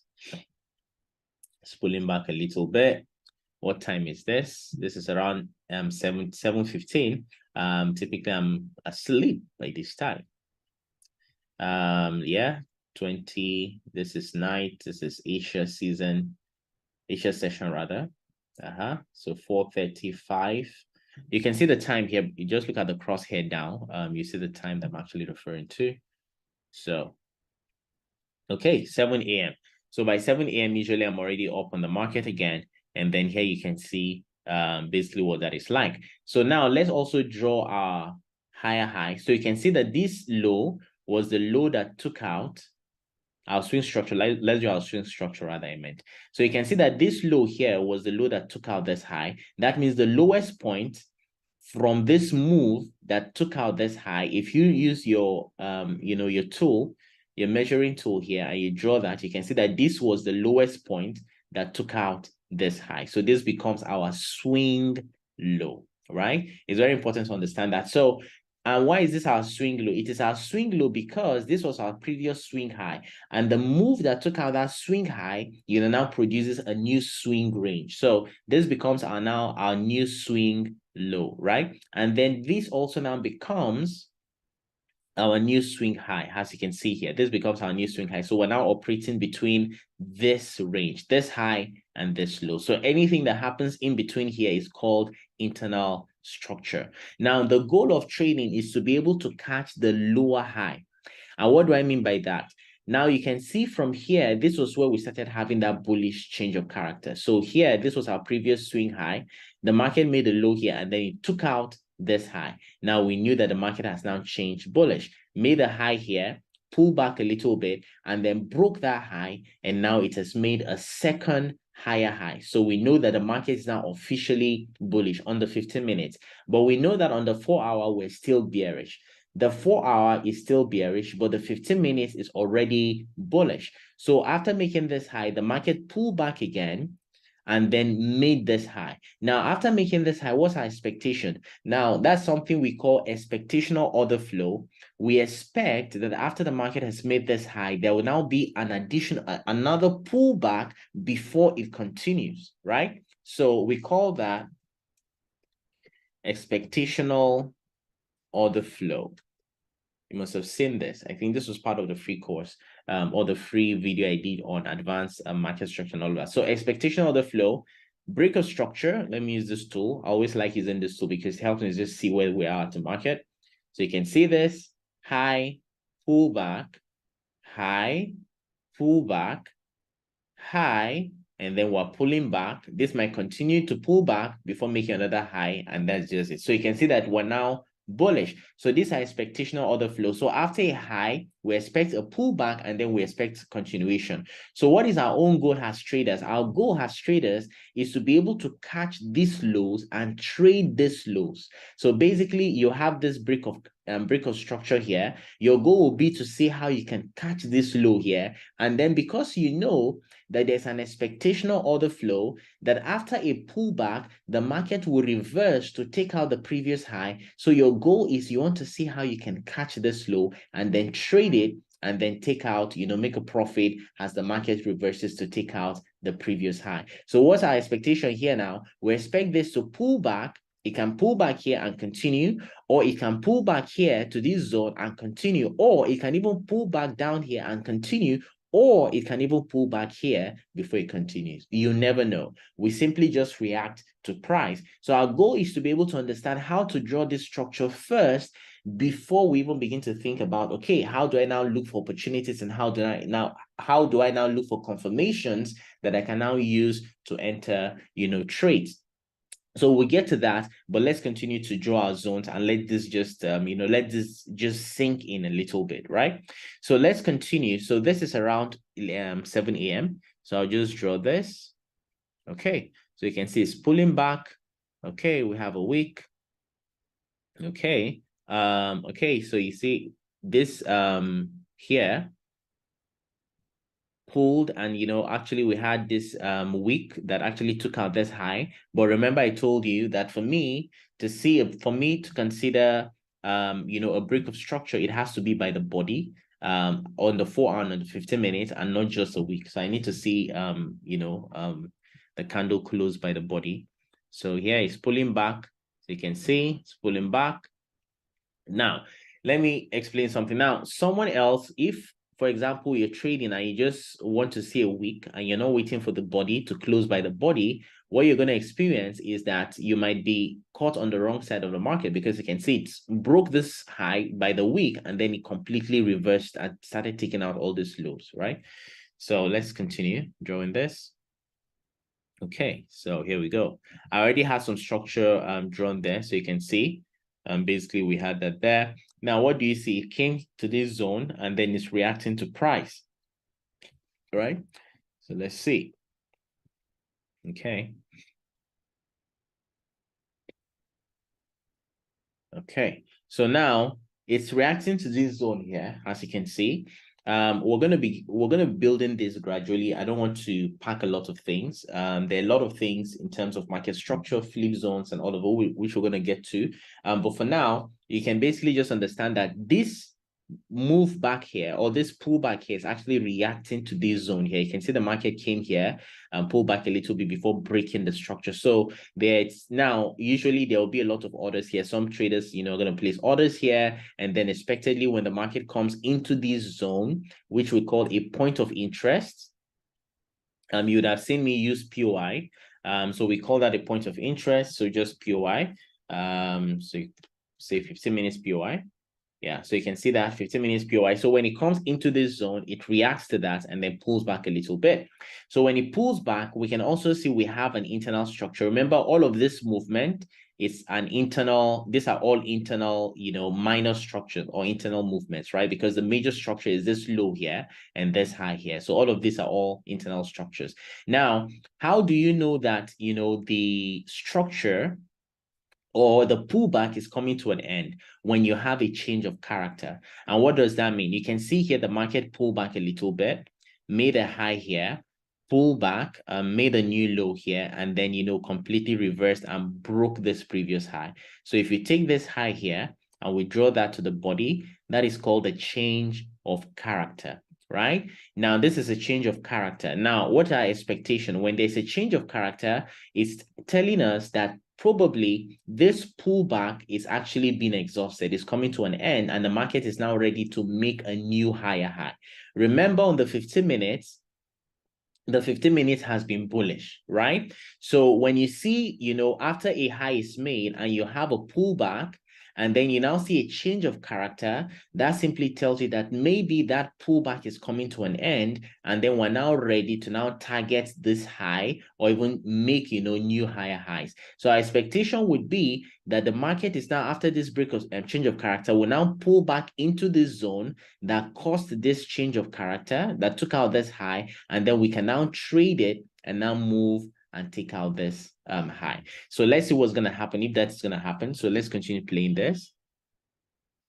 So you can see it pulls back, it's pulling back, hasn't tapped our zone yet. Still pulling back. Let's see what's the time here. This is around 23:15. That's at night. So let's see what happens by morning. Okay. Still dancing around. Okay, 8 a.m. So this is 8 a.m., right? So you can see this is around 8 a.m. in the morning. Already London time. You're already on the market by this time. So you're looking at the market. You understand where you are at the market. This is your structure. This is the zone. You expect this to be mitigated. That means price to return here before, moving to now come back to take out this swing high. So let's see what we have. Let's continue to draw the candles. 9 a.m. and then bam. Now by 11 a.m. you can see it has returned here. It has taken out this it has mitigated this zone. We call it mitigation. That means price returns to test the zone before it moves out. So usually for me, when I see something like this, by this time 10:45 a.m. I'll usually now go to the 1 minute to look for entry opportunities, but we're going to get to that. Let's just understand this structural thing first, and let's drive it home, right? Okay, so it has mitigated that. So we expect now, our expectation is that this was a change of character that tells us that maybe this pullback is getting exhausted, and now we're ready to now target, this high here. But let's see if that works. Now that can work, or it can even just come to test it, because all these zones here, you can see they're all unmitigated. That means price, after price broke structure, price didn't retest them, right? You can see price here broke structure, did not retest this zone, only retested this, and then we'll have a change of character. So this means that price can actually react to this and continue upwards, or price can actually return to test these zones that we have here. I want to believe with this now, you're beginning to understand, how these zones are drawn, why the zones are drawn, and also, how to actually use that in trading. So let's just continue to draw our bars and let's see what this looks like. So we draw this. Okay, cool. So you can see our high, mind you, our swing high is still in place. It hasn't been taken out yet by the bar, by the body rather. So this continues. So let's see. Okay, this is 2 a.m. Asia time. Price is dancing around, hasn't taken out, bam. So it has happened. So our swing high here has been taken out. And as you can see here, this has been taken out, right, by the body now. So swing boss. So you can see that. Now, the lowest point that took out this high, can just use this candle to draw this. So you can see this is the lowest point. This point here, this was the lowest point. So that now becomes our swing low, our new swing low. So we can now put that there. So this now becomes our new swing low, and then now we now have this new swing range, right? So this now becomes our low, and this now becomes, this was taken out, so this now becomes our high. So you can see this around 7:45 on the 4th of October. Now, after a break of structure, what do we expect? Expectational order flow. We expect a pullback before a continuation, right?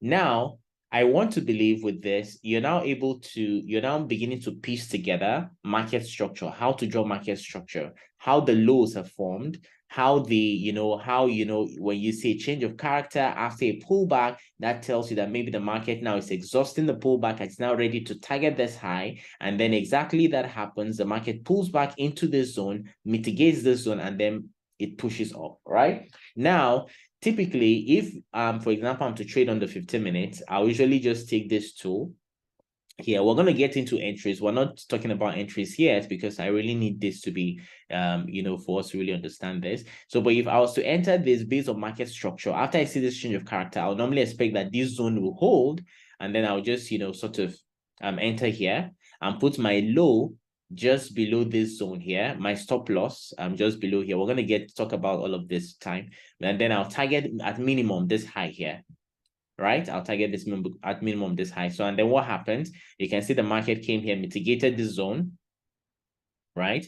At around, this was at 10:45 on the 3rd, on Monday. You can see mitigated the zone, danced around, played a little bit for a long time before it now moved eventually, and now touched that high there. And you can see that was around 16:15 on the same Monday, right? So from 10:45 to 16:15, you can see this was a risk of 1 to 3, and what 1 to 3.5 thereabout. And what that means is that if you're risking $1,000 here, you would have made $3,000 or $3,500 with a 1 to 3 point something risk to reward. So that's a very good risk to reward, right? So this is basically how you trade the market. So first off, you have to understand how to build structure from your higher time frame, the 4-hour, to the 15 minutes, and then you now wait, basically mapping out your structure and looking for the right opportunity like a sniper. Hello. Okay, so welcome to the basic market structure, part one.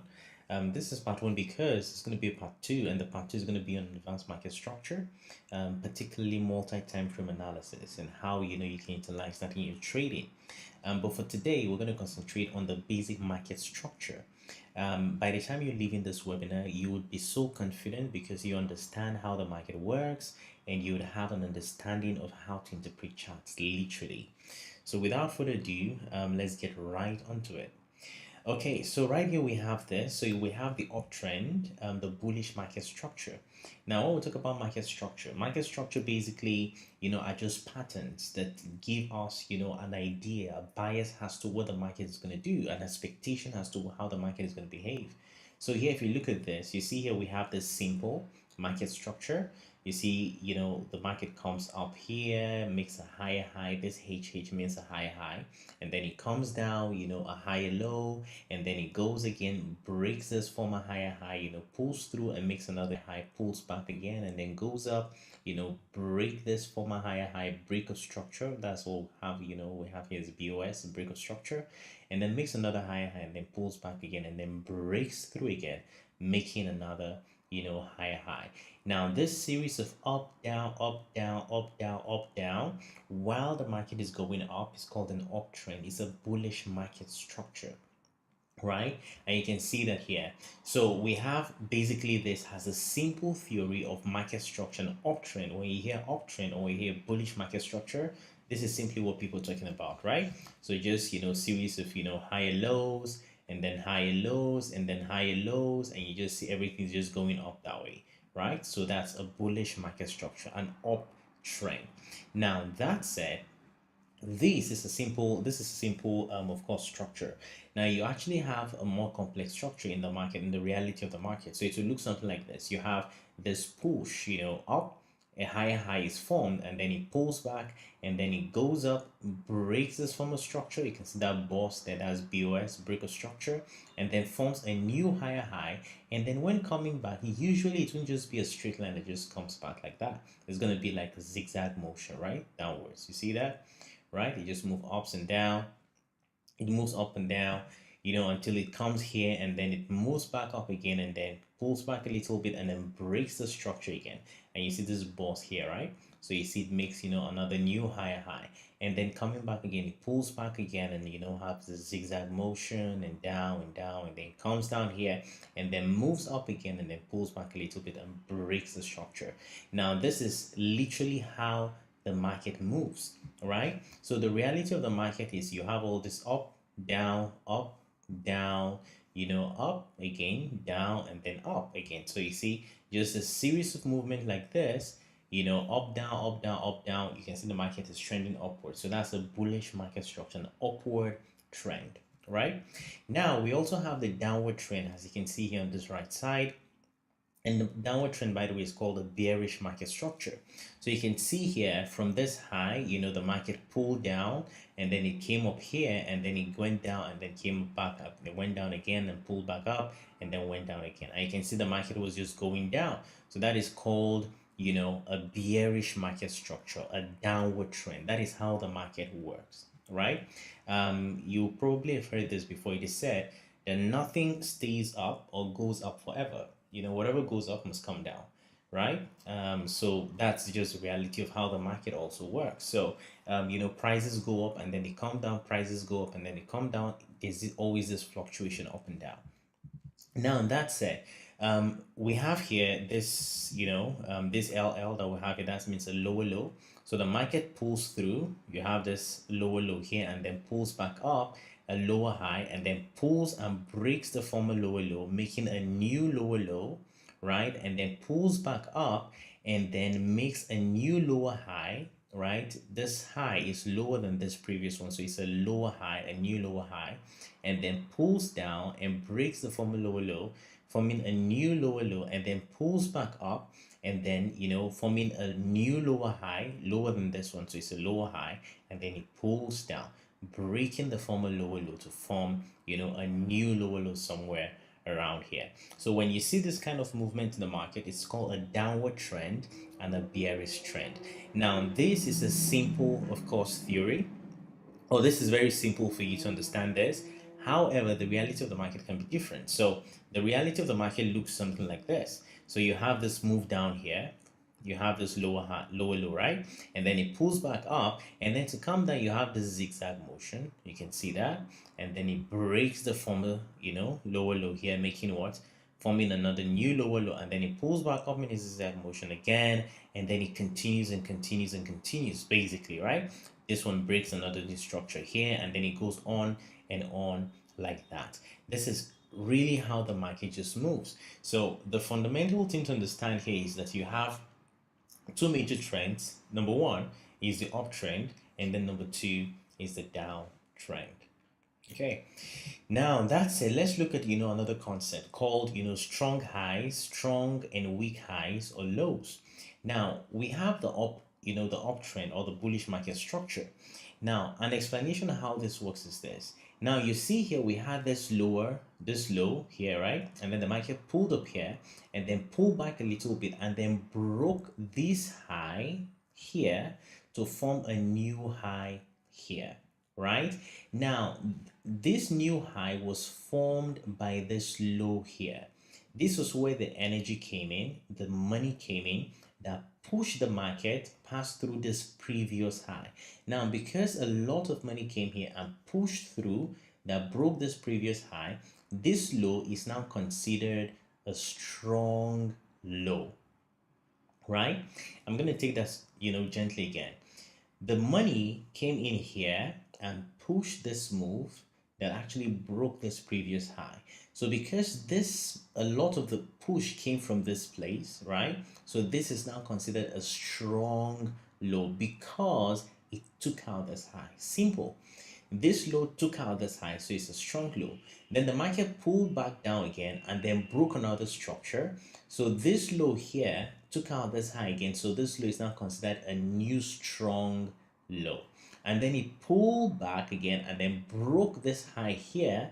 So this new low here now is now considered also a new strong low because it took out this high. Simple. So this low took out this high is a strong low. This low took out this high is a strong low. This low took out this high is a strong low. Right now, if you notice something here, we have this, this arc, this solid arc. This solid arc simply, stands for a strong low.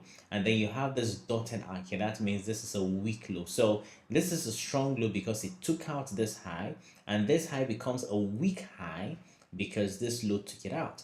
And the same thing also happens here. This is a strong low because it took out this high. And this is a strong low because it took out this high. Right? That's simply how it works. And of course, the reality of the market is that the market does not just move. Now, let me just say something. The market in reality does not just move in a straight line like this, right? It doesn't just move like that. The reality of the market is more like this. You have something like this, right? And then like this, and then it comes back and then down, and then it goes back up, and then like that, right? Like that. It comes like now again, and then goes back up like that. This is something that is close to, there's a lot closer to the reality of the market. So it looks something like this, right? Now, that said, you look at this, the same thing also. We have, the market came up here and then pulled back down, and you have the strong low because it took out this weak high here, a break of structure, a boss. So we now have, a new higher high here, and then the market pulled back down again, all the zigzag motion, and came down here and went back up, and then it broke this previous high. This becomes a strong low because it took out this high, and then it came down again and then broke again. Now this becomes a weak high because this strong low took it out, right? And of course, this is an upward trend because you can see it's just forming series of higher lows, higher lows, goes up, pulls back, higher lows, and then it's just trending upwards, right? So this is the reality of the market. Now the same thing also applies to the downward trend. You can see here it started from here, and then it came down, pulled back up, and then broke structure.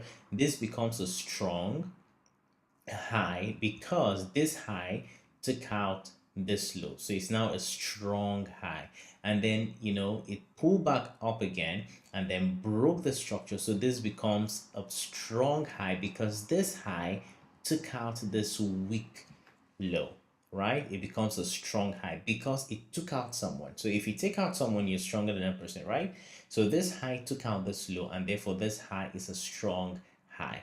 And then it pulls back up again and then breaks structure again, taking out this weak low. This becomes a strong high. And this is, of course, you can see the movement. This is, of course, a bearish market structure, right? So this is the simple concept of strong highs and weak lows. Now in a real market, you have something like this. It comes down and then break, it just continues making this lower lows here, and it just goes like that in zigzag motion, and it just continues to break the structure. And you see this is all a downward trend.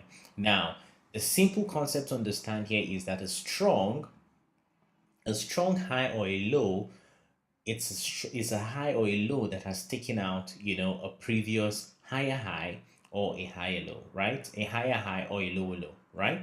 So, and also a weak high or a low is a previous high or low that refused to cause a higher high or a higher low.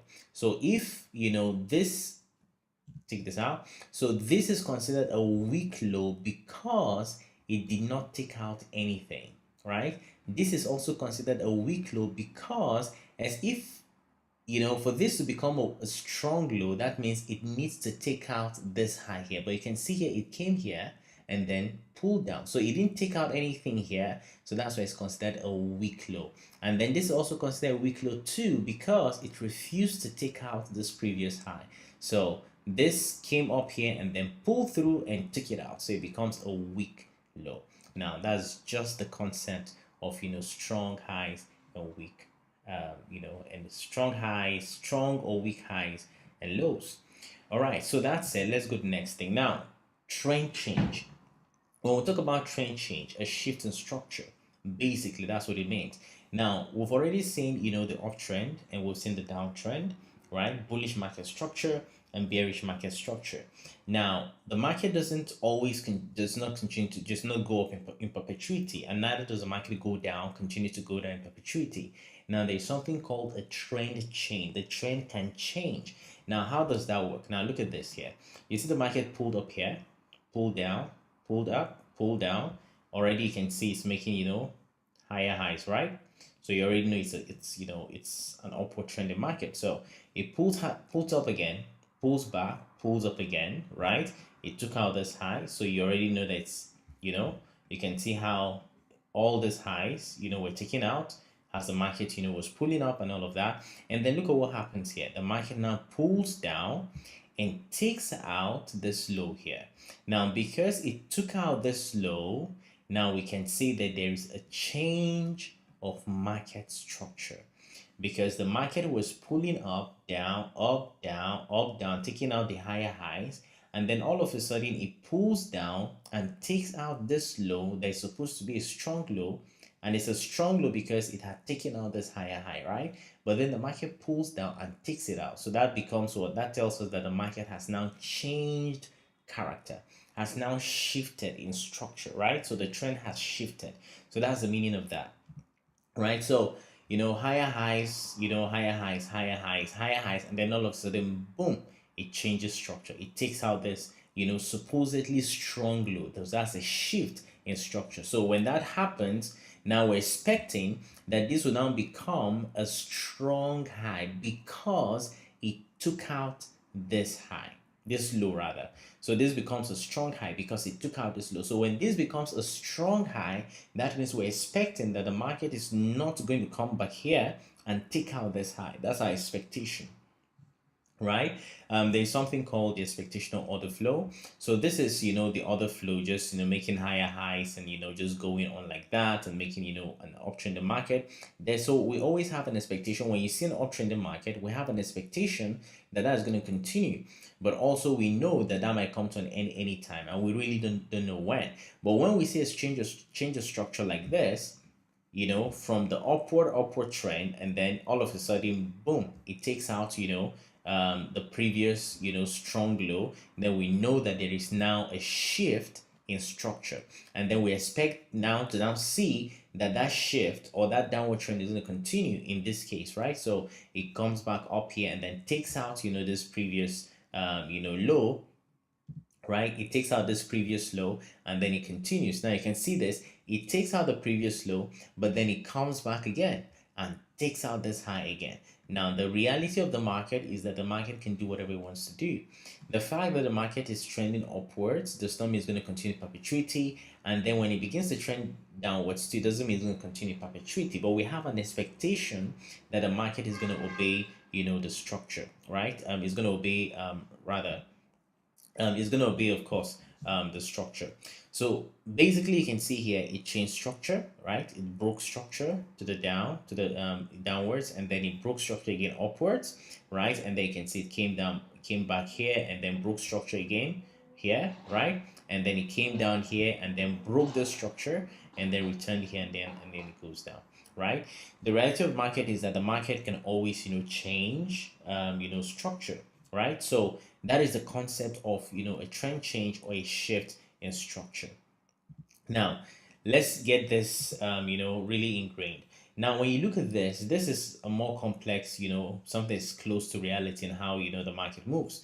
Now you can see here that the market came down from here, pulled back a little bit, came up here, and then pulled down, the zigzag motion, pulled here, and then went back up, and then pulled back and broke that previous structure. So we're this is now a weak high because this strong low took it out, right? Now we have a new high here, and then came down, zigzag motion, and then returned back up and broke structure. Now this becomes what? A weak high because this strong low took it out, and then it came down here again, and you have this again, and then it broke structure. So this becomes a weak high, and this is a strong low because it took out this high, and the market continues to move and then comes down and takes out this previous strong low, right? So we now have a change of structure, right? A shift in structure. Now it's important to just note that, right? And then it comes down here and then it goes back up and comes back up and respects this previous strong high here, right? It respects this previous strong high here because this is now a strong high because it took out this low. So it's now a strong high. So we expect that the market is going to come here and would not take this out and would respect it and then continue its downward trend, and that happens and you have this new break of structure here like this and then pulls back up a little bit and then continues, and it continues like that. Basically a shift in the market structure. The market was trending upwards, right? And then all of a sudden this caused the market to shift in structure, and then we expect now the move downwards to continue. So that's a concept of a shift in structure. Now let's look at something also we call the change of character. Now this is important to understand the concept of the basis of market structure, because when you have this ingrained in your mind, I can tell you for a fact that all the use of indicators and all the different things to confuse your understanding of the market we just completely fizzle out. And that's why it's important to have a strong foundation in market structure. As a matter of fact, I consider market structure to be king, right? Okay, so anyways, that's by the side. So here we have this change of character. Now, what do we mean by change of character? Look at this here. You have this market trending upwards like this, right? And then all of a sudden this changed, right? So this is a change of character. Now, what I had shown earlier was a shift in structure. The change of character is the same thing as a shift in structure. It's just saying that, hey, the market has changed character. The market has shifted structure. Now, if this is not your first time, of course, of coming in contact with trading concepts and all of that, you can actually hear this terminology used by different people in different ways. But most often than not, in a lot of cases, sometimes they mean the same thing. So either shift to structure or change of character. So the market was trending up, as you can see here, making new higher highs, right? This was making new higher highs here, and then making also new lower highs, right? The lows were higher than the previous one, and then all of a sudden it changed structure, and then it goes back up here and then breaks again, and we've now changed character. So this first change here that took out this previous low is what we call the change of character. The first one is what we call the change of character. When we look at when you begin to look at maybe more time frames, in trading, you have a better you'll be able to put in perspective the change of character. But for now, just have this understanding that the change of character is that first shift in structure that causes us to move either from an upward trending market to a downward trending market, or from a downward trending market to an upward trending market. So the first change of structure is called, or shift in trend is called, a change of character. Now this just continues like that, and you can see here it comes back here again and it changes character. It takes out the previous high, so that's also another change of character, and then it continues the upward trend. Now this is the reality of how the market works, and also how to interpret market structure, right? So a change of character, a shift in the trend, a change in the internal structure. Basically that's what it is. Now more on the change of character. Now look at this here. You can see we have from here, you can see we have this this market structure here. The market, the candle starts here, right? It starts here rather. The market starts there and then pulls back and then breaks structure. So it took out this previous high. So this is called a break of structure, a boss, right? A boss is called a break of structure, and then pulls back up a little, down a little bit, and then moves up and then pulls down. And you can see it takes out this low here, which is now our change of character. And what this tells us, when you're trading, is that, hey, this market was trending up, but this change of character is telling us maybe this up move is been exhausted, and the market wants to now sort of pull back a little bit before it continues its uptrend. So when we see this change of character, our expectation is now that the market is going to change, is going to pull back. It tells us the market wants to pull back from all this uptrend, right? It wants to pull back a little, and then it continues the uptrend, right? So that's our expectation. Now, when we see this change of character, that is what we expect, that pullback. Now, we expect that pullback, but we don't expect the pullback to take out this low. Why? This low is a strong low because it took out this high. So we expect the pullback to come and maybe it's come around that zone. And then when it comes there, then we expect the market to now, respect that strong low that took out the previous high and then continue its upward trend, right? That is our expectation. So you can see here the market came down here and then it pulled back up and then pulled up a change of character again and then pulled back up, and you see it continues. So and then it takes out this previous high. We now have a boss. So we know it's an upward trending market because of this higher lows that formed here, and this took out this high and pulled back and then took out this high again. So we know it's an upward trending market. So this is how you interpret change of character in a bullish market, right? Just telling us that, hey, the pullback is about to begin or the pullback is about to end, and then the trend is about to continue. Now, you also have the same thing here. Sometimes now you can have change of characters, and sometimes it could be a false signal. So you have here this market structure here is going up, and then you have this change of character here, but you can see it pulls back a little bit, comes down. You'll be expecting that, okay, this is going to continue the downward move, but then you can see it comes back here and changes character again. And this can happen severally in the market, right? So it pulls down and changes character again, and then pulls back up and goes, and then it changes character here, and then it breaks the structure. So there are times when you're gonna have this type of behavior, where the market basically is gonna give false signals and sort of fake out, and those are things you should be aware of, right? Because they would happen in the market. But generally, we have an expectation that if the market is trending upwards, it will continue to trend upwards, and if the market is trending downwards, it will continue to trend downwards. Now let's look at structural mapping now of the market structure, how to really interpret this in terms of the candlesticks and all of that in the market or in your chart. Now there are two types of mappings that are mostly used, and that I also mostly use. So you have the type 1 mapping and you also have the type 2 mapping.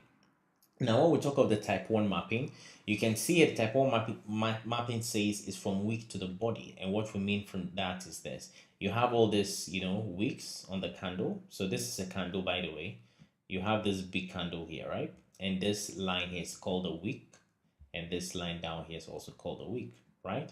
So you have the wick broke structure to the body. So from the wick to the body, that is a type 2 mapping. So when the market breaks structure from the wick to the body, we know that is a type 1 mapping, right? And that is a conservative approach to interpret market structure. So you can see this came up here, pulled back a little bit, pulled up here, came down here, and then boom, a break of structure, right? You see that. But the break of structure is from the wick of this candle to the body of this candle. So that's a type 1 mapping, right?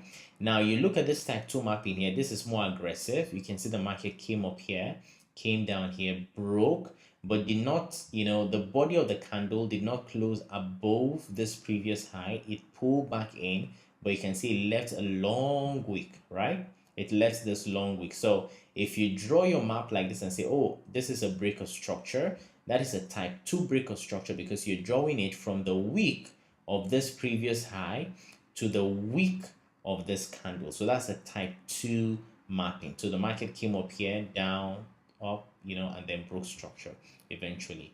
So those are the two different. So primarily type 1 mapping from the wick to the body, and then type 2 mapping from the wick to another wick, right? So that's how basically you interpret type 1 and type 2 mappings. Now how do I apply this in the market? For me, I apply this simply this way. So here you have the structure, this trending market, up, down, up, down, and then down, and it continues like that.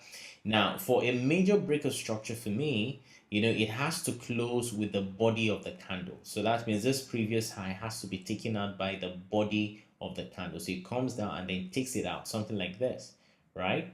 It comes down and then takes it out. This here, this candle, the body of the candle. So I use that for, the swing, right? To identify, okay, my swing break of structure, right? And then for the change of character, a change of character, maybe just, coming here, just a week, it's enough to say, hey, maybe this move up is beginning to slow down. And then I can use, the type 2 mapping in some instances to say, hey, I'm willing to see this as a change of character and expect that the market will pull back here and respect this zone. And then I can look for entries to drive it back, hopefully into this demand zone here, right? So for me, the change of character, I'm okay to use, a type 2 mapping. But for the break of structure, I would always wait to see, a break of structure by the body of the candle before I take that into consideration, right? So that's basically how, I would interpret that in the market, in the real market. All right, so here I have a chart for you. So this is a daily chart just to show, examples of the mapping. So type 1 mapping or type 2 mapping and all of that. Now, when you look at this, you can see here the market was coming up and then down and then up. You broke structure. This was a high, this candle here broke through. And if you look closely, you'll see that this was a type 2 mapping. You can see that, all right? So it's a type 2 mapping because it broke this previous high by the week, right? So that's a type 2 mapping. Okay, so if you look again, it just comes up here and then down and then up and then down, and you can see it broke structure here, right? Or there was a shift in the trend. Now you can see it was from this week to the body of the candle. So that's a type 1 mapping, right? So it came down here and then up and then nothing really happened here. Oh, it broke structure here a little bit from this candle here. You can see from the wick of this candle, it touched, this long wick that this candle left here. So that's the type 2 mapping, right? But nothing really happened. So, and you can see why sometimes the type 2 mappings can be false signals, because you can just say, oh, because this broke, this broke structure, or there's a shifting trend with this week. So I'll expect that it will come maybe somewhere around here and then continue downwards. And then you'll be caught on the wrong side of the market. So anyway, so that's that type 2 mapping. So this comes up and breaks through. So obviously this broke by the body. It broke this high, right? This came like this. It broke that high, by the body. So that's a type 1 mapping. And then it goes on again, type 1 mapping. You can see that by the body here. And then type 1 mapping again by the body here. And then it comes back up here and then breaks down. But you can see before it breaks down, from this week to this week here is a type 2 mapping, right? It broke through and that was a false signal, right? That's a liquidity grab, but well, that's not something I'm covering here. So it broke through, right? Leaving a long wick here and then continued this downward trend and broke, this previous low here using the type 1 mapping, and then it comes back up again and breaks through again using the type 1 mapping by the body. You see that? And then it comes back up here and then breaks using the type 1 break of structure. Now if you just assume and say, oh, because I've seen this, I'll expect that when it comes back here, it's going to respect it and go back up, you may be caught on the wrong side of the market. So anyways, this is a daily chart, so usually there are confirmations to wait for, to see before you take any positions in the market. So but this happens and then it comes down here, breaks this previous low, by type 1 mapping again because it was a body, as you can see here, and then it breaks, pulls back up and then breaks the structure again, and then it continues and on and on. Now that is basically how you interpret your type 1 markings and your type 2 markings in the market. Now going further, let's look at the 4-hour chart. As you can see here, so this is a 4-hour chart. The market comes here, this is a higher high, right? And then it pulls down here, right? And then from here it pulls through, right, to this broke structure. As you can see here, it broke this previous high. So this becomes a strong high, isn't it? So that happens, right? And then you see that the market continues to just form structure. And here it broke this high again, making, a new higher high at the top here. And this comes down here and breaks this previous low, showing us that it's a shift in the structure of the market. And then it goes on and on like that. And here you can see I didn't even draw this, but you can see from here, this high to this wick, right? That's a false signal, and then it continues going down, breaking the structure again by the body, a type 1 mapping, right? It took out this low, so that's a type 1 mapping, right? And then it goes down, and then it comes back up here, down, and then goes back up here. Now you notice something here I have as eyeballs. That simply means internal break of structure, right? And why is it internal? Simply because you can see the market was here, came down here, and then broke structure, right? So this, broke structure here, pulled down here, broke structure here. Now this is usually will be considered a strong low, right? And a swing low. And then here would have this, as our swing high. So any change of character that you have here, any change of structure is called an internal change of structure. So that's why you see here, I'm using eyeballs, and all of that in the market. So basically that's that, right? So you get the concept. You get the concept of the type 1 mapping and the type 2 mapping, and how the change of characters, change of character works the market, and also the break of structure. Now going further, let's look at this 15-minute chart. Now for this 15-minute chart, you can see the market was here. It came down here, moved back up, and then broke structure from this week to the body. You in order to understand this, so we already know this is a downward trending market. We expect that to pull back up here, and then it will continue again, and that's what happened. It broke another structure again, and then it pulled back up again, and then broke another structure. So you can see that this is already a downward trending market, right? So for every low that was taken out, that becomes a weak low because it was taken out by this move. This becomes a weak low because it was taken out by this move. This becomes a weak low because it was taken out by this move, and on and on. And of course, all these points that were driving the move to take out the previous lows are now called strong highs, right? So up, strong high,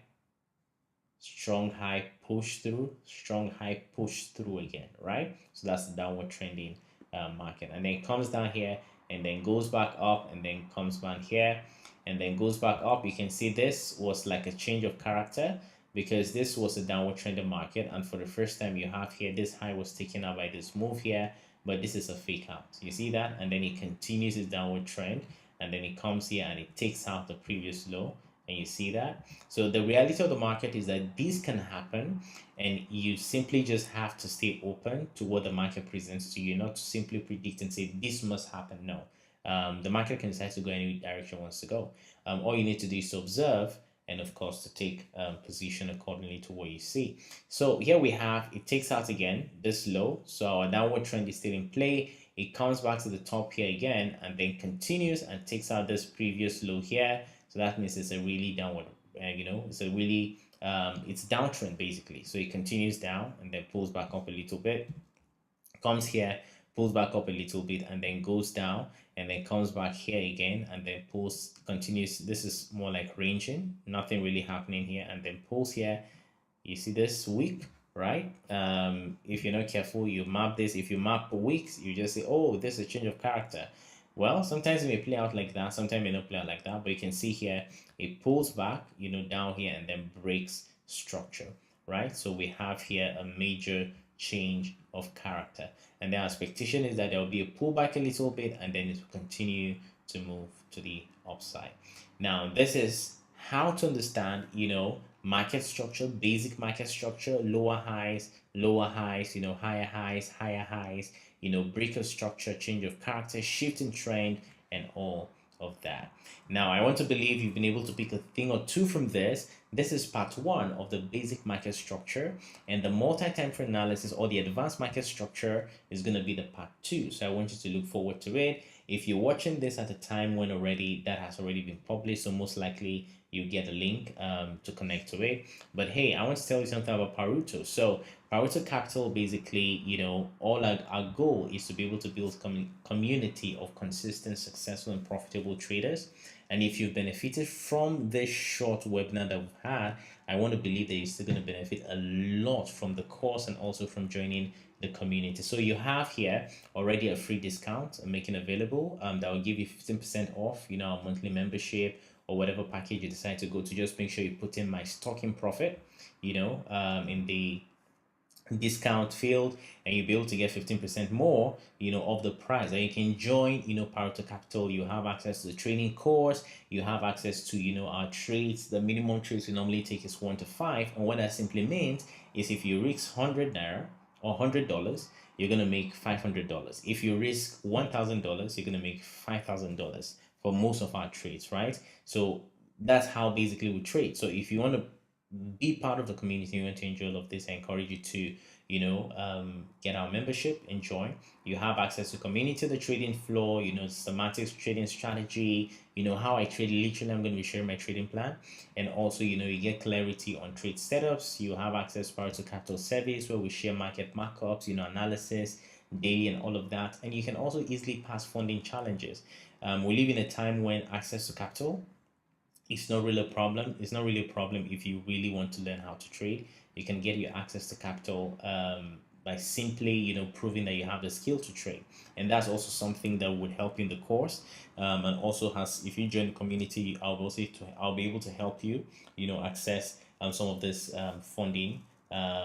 Challenges, and also help you become financially independent, and you can also grow from zero to literally six figures in trading capital, if you really commit yourself to it, right? And that's what Paruto Capital can do for you. Our goal is to make you a financially independent trader. Our Paruto membership is not just a course, but it's the course plus the trading floor, and also plus the Paruto Capital service, where we share daily markups, market recaps, and all of that, and you're going to benefit a lot from it. So the course is there, over 40 videos, the roadmap to your funding, interactive, chat exercises and walkthroughs, access to various trading resources, the trading floor, connect with the online community, 24/7 support, real-time feedback and engagement, you network with other members of like mind who are also wanting to succeed as traders. You have direct access also to the Pareto Capital team. In addition to that, of course, the Pareto Capital service, you have access to backtesting sessions, how I backtest the market, my data analysis and markups, and also weekly trade recaps and chart breakdowns, in addition to live question answers. Retail traders normally look to make 1 to 2. For us at Pareto Capital, catching 1 to 9, 1 to 5, 1 to 10, and even more than that is usually something that happens literally. We see all these opportunities on a daily basis, and you can be part of what we do. Imagine if instead of struggling to trade your own personal fund, you can have access to trading capital of $300,000, and you make 10% in a month, and that's $30,000. How much can that change your life? That is a possibility. In the world of trading today, there's so much capital waiting for you to access, but you need to have the right skill. You need to have the right mindset. Pareto Capital can make that possible for you, to take you from zero to funded, consistent, and being profitable. You can do this if you believe you can. So hey, what are you waiting for? Make sure you hit that button and join Pareto Capital. You'll be receiving an email, I believe, after this webinar, and I look forward to welcome you to the Pareto Capital community and seeing how much you succeed with our course, and also with all the benefits that you will be getting in the Pareto Capital community. Thank you so much for listening, and I look forward to seeing you on the other side. Thank you.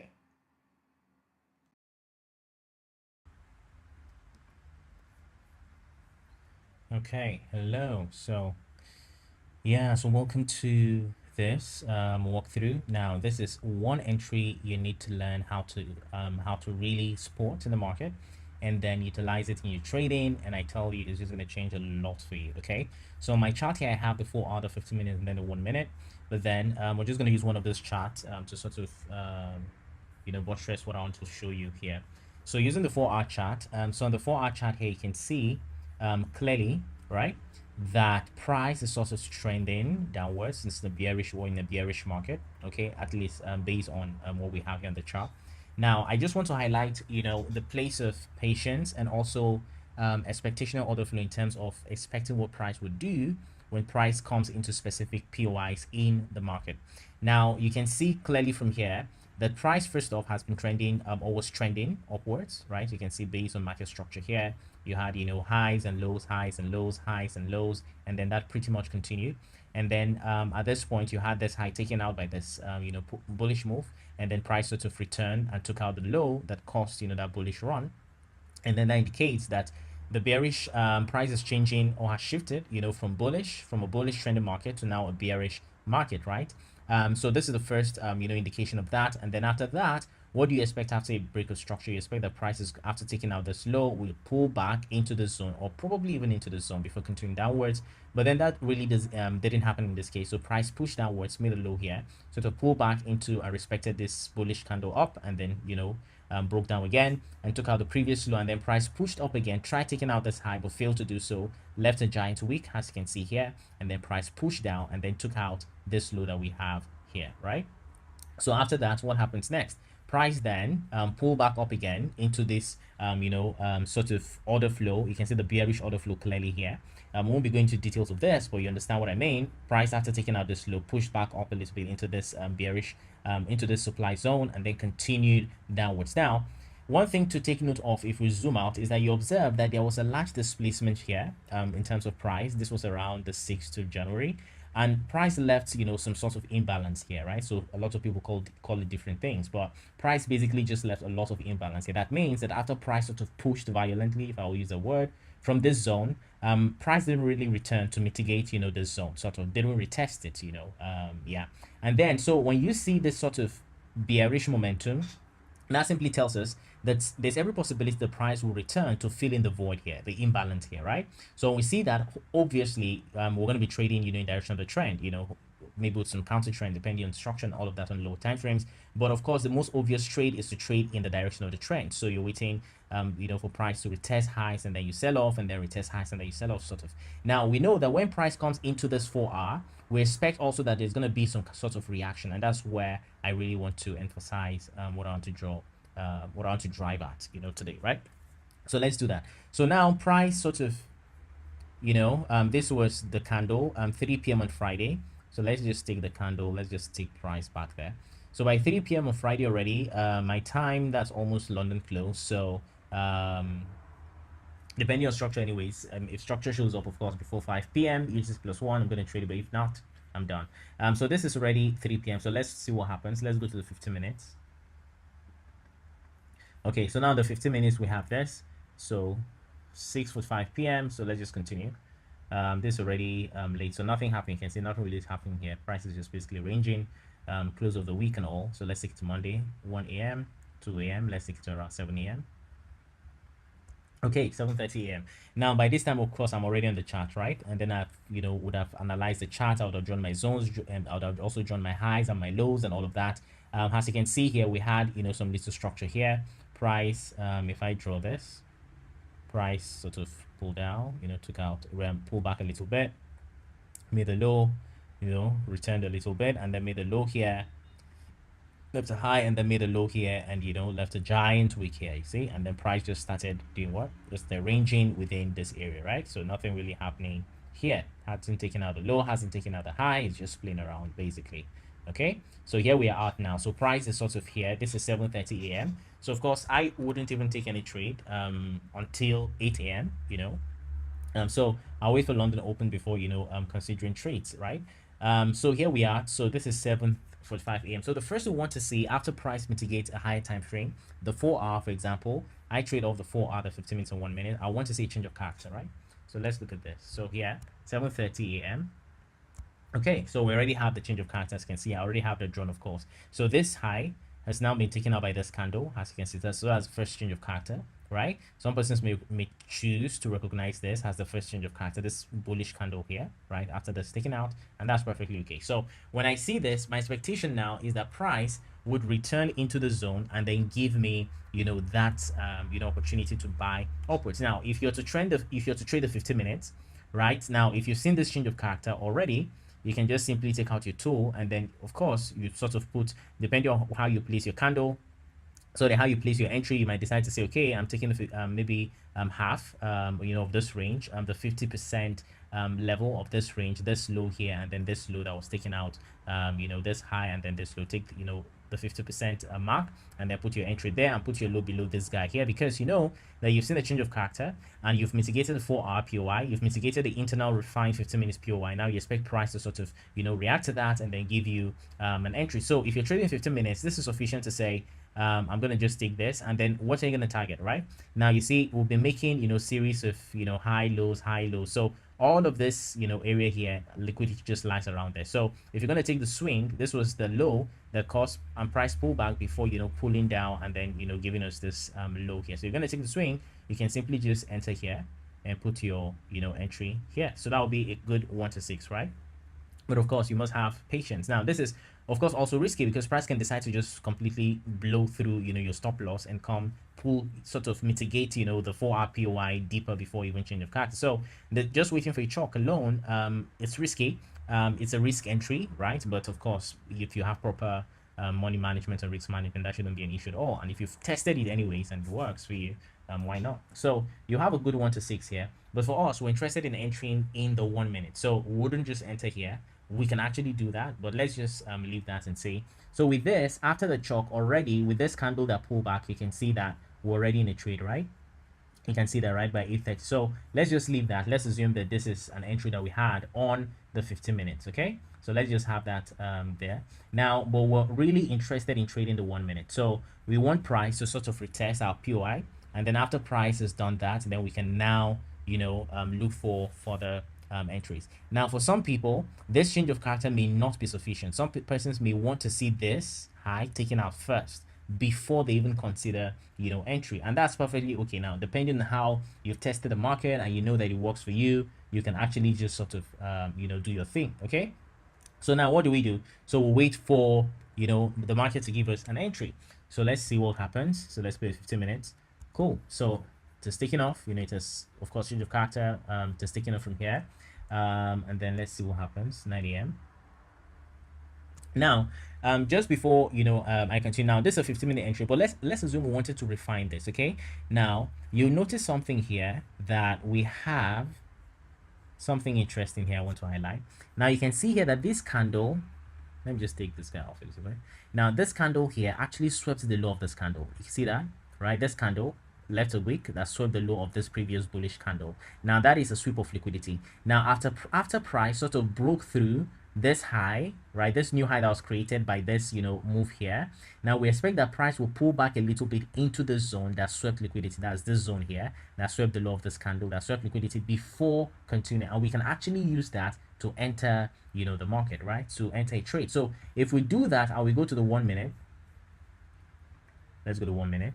Okay, so here on the 1 minute, I already have some of these things mapped out. So on the 1 minute, something interesting to pay attention here is after price, this was the change of character on the 15 minutes. Price broke through, returned to test the 15 minutes POI, and now what happens? We now have, you know, if you look at this, we have structure on the 1 minute. This was the high. Price pulled into the 15 minutes POI, rejected it, came here, rejected, the supply zone was in control, pushed price down a little bit, and then price broke through, right? So this is basically the structure. Now with this, we know that price has shown indication that it wants to continue upward. So we can actually decide also to enter the 1 minute here.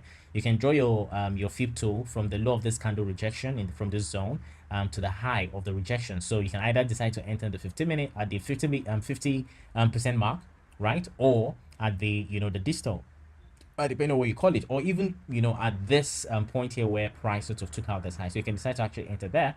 So, but for just the purposes of this, so let's just put our entry here. Now you can decide to put your low here, right, your stop loss here, but mind you, price can actually just come and wick through your stop loss, right? So you can decide to just use this as your entry confirmation to now maybe place your stop loss maybe around here, around this previous low here, this previous guy. Now these are all just risk management, you know, or entry methodologies you could use to sort of enter the market. You can enter on the 15 minutes, that's about 10 pips. You can enter, you know, using 8 pips after you see the confirmation of 1 minute, and using the, you know, the very large stop loss to sort of protect yourself. You can do that if you want to, and all, and you'll be fine, right? So these are all potential entries that you can have. So with this, let's target again 1 to 5, right? This would be 1 to 5 around here. Okay, cool. So you can see the difference. So on the 15 minutes, we had this 10 pips, and then 1 to 5.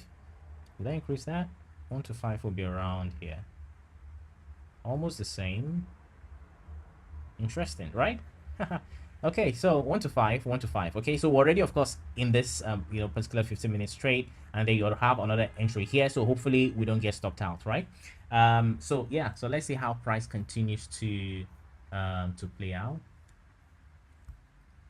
This is what time? 9:45. So let me just play this candle fast. Oops, let me take us out. Okay, lucky us. Okay, let's drag this across. Okay, let's see. All right, price is moving out. Cool. This is now London session. Of course, it's we're off London session already. I'm heading towards New York session.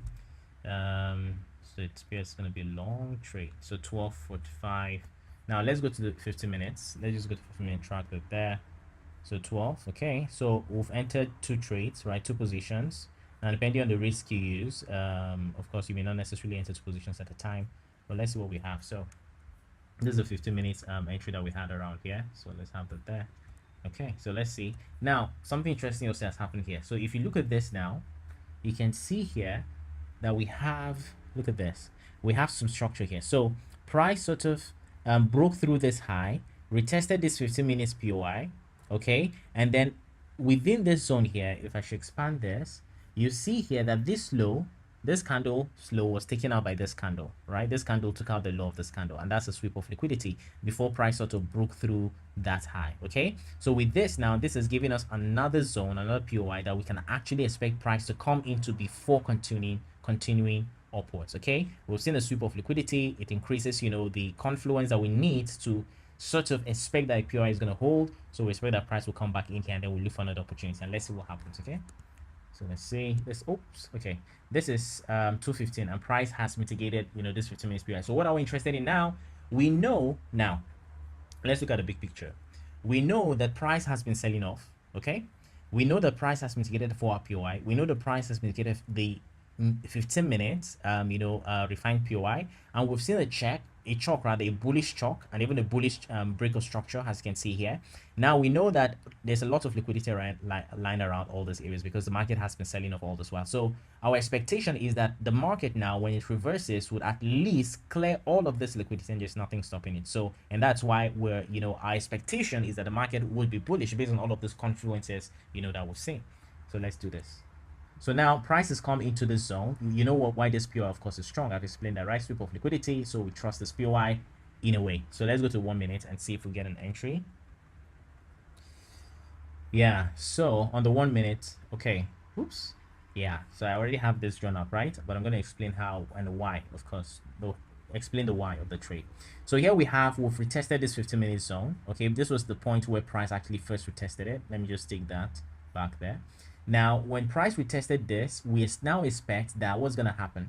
That price will give us structure on the 1 minute, and then we'll continue to trade the bullish trend, right? The bullish reversal. So let's see what happens to 12 p.m.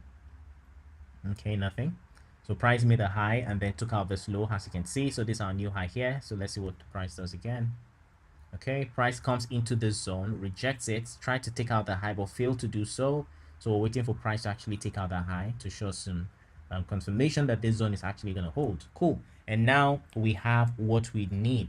Now you can see here from this candle, this last high, that price sort of sold off into the zone again, and then tried to break through, but then failed to do so, and then pull back a little bit, and then now we have that break of the high, right? A change of character by the week, and I'm willing, of course, to take trades on the 1 minute if I just say week, a change of character by the week, and that's sufficient, right? So now, but this broke, took out that high, but also left a giant wick for us down here. We did not take out this, which is perfectly good.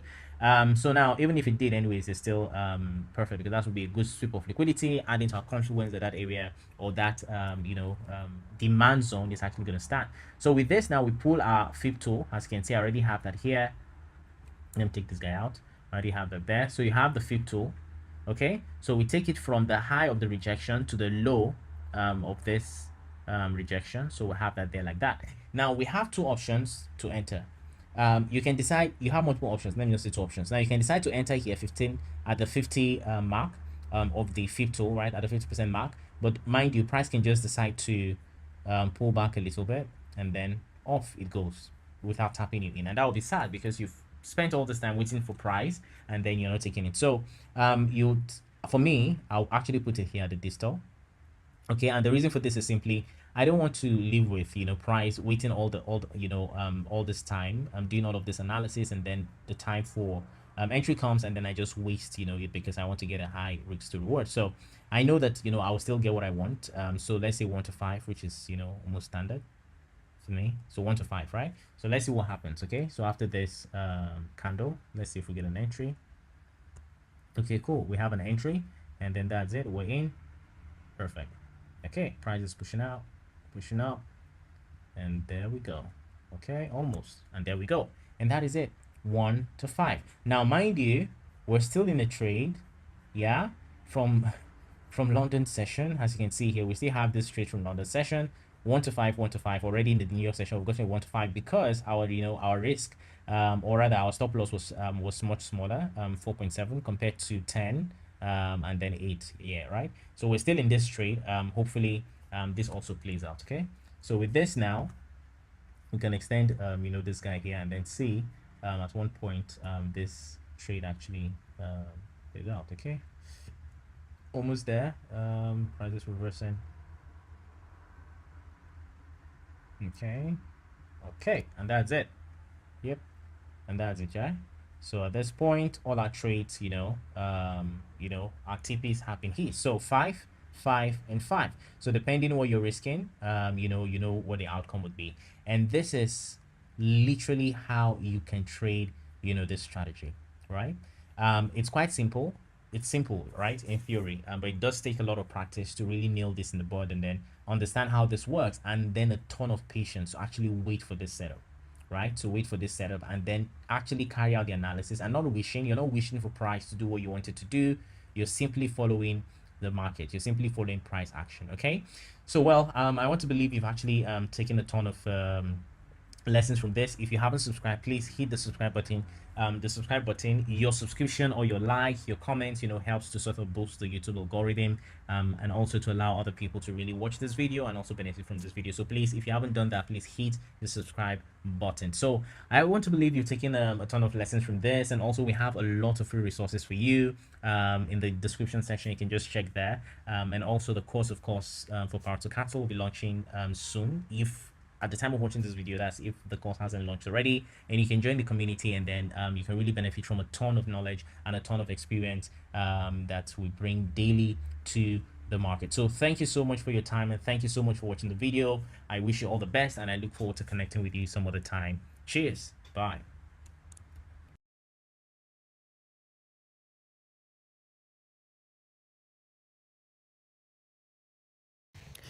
All right, so welcome to this review. Let's go through all of the the trades that played out during the week. So starting from Monday of the 14th of August. So today's the 18th.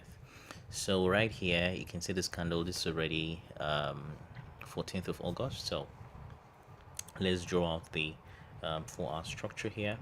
So here we can see clearly we have a break of structure to the downside. Okay, and then what do we have? You can see here there's a sweep of liquidity. Price failed to close above the previous high essentially, right? So we have that, and the price seems to be pushing down.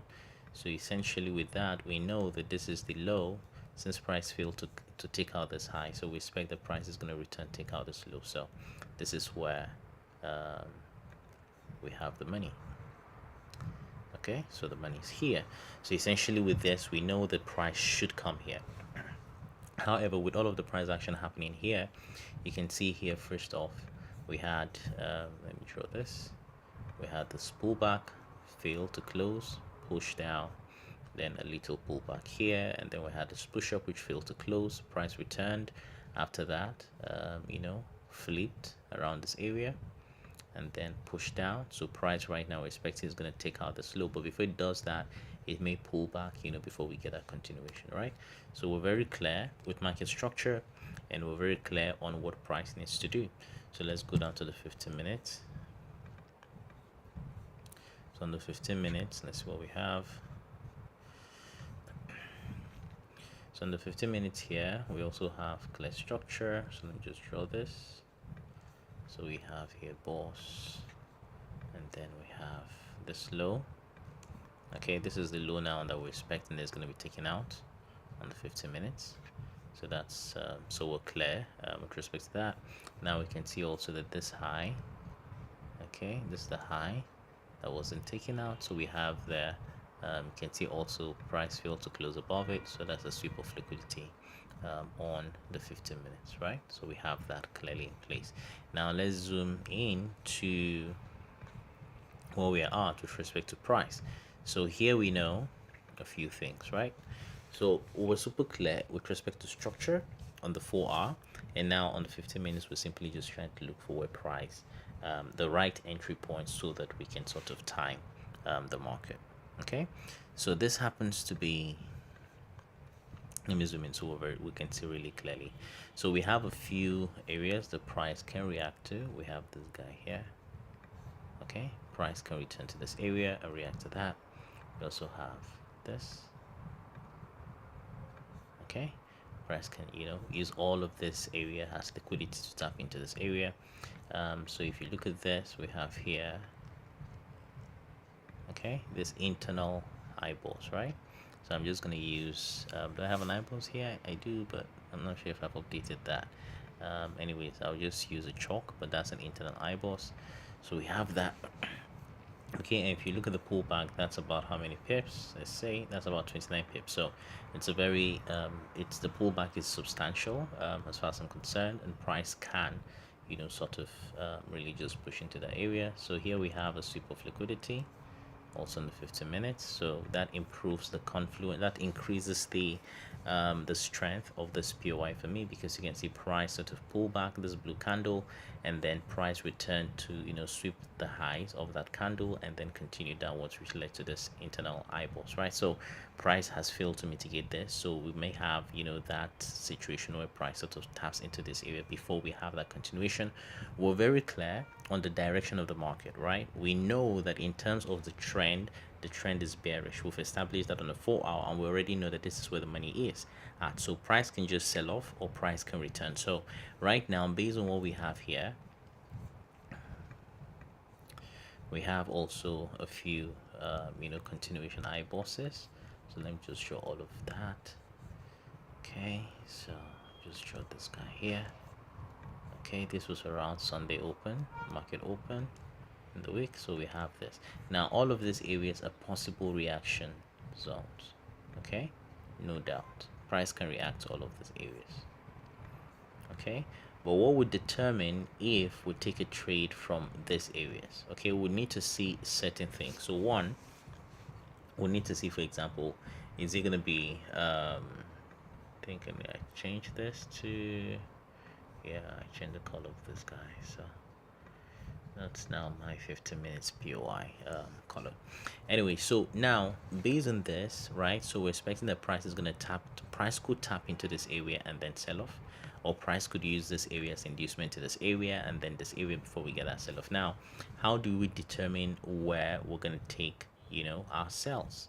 Okay, because all of these areas are all POIs that are actually you know, possible areas for price to react to. And by the way, I think I have something I need to put out here. Okay, yeah, Monday. Need to be able to catch this, but the background should be black, right? And the border should be white.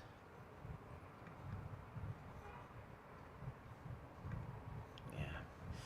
What else? Text should be white. Okay, so I think all right, I think that works. Okay, so we're going to use this to record everything we're going to be doing. So let me make this 14. This is a report. Okay, okay, so keep a record of our setup. So we're very clear on this. So for me, this is high probability POI because of the sweep of liquidity. Okay, and that was Friday of the week before.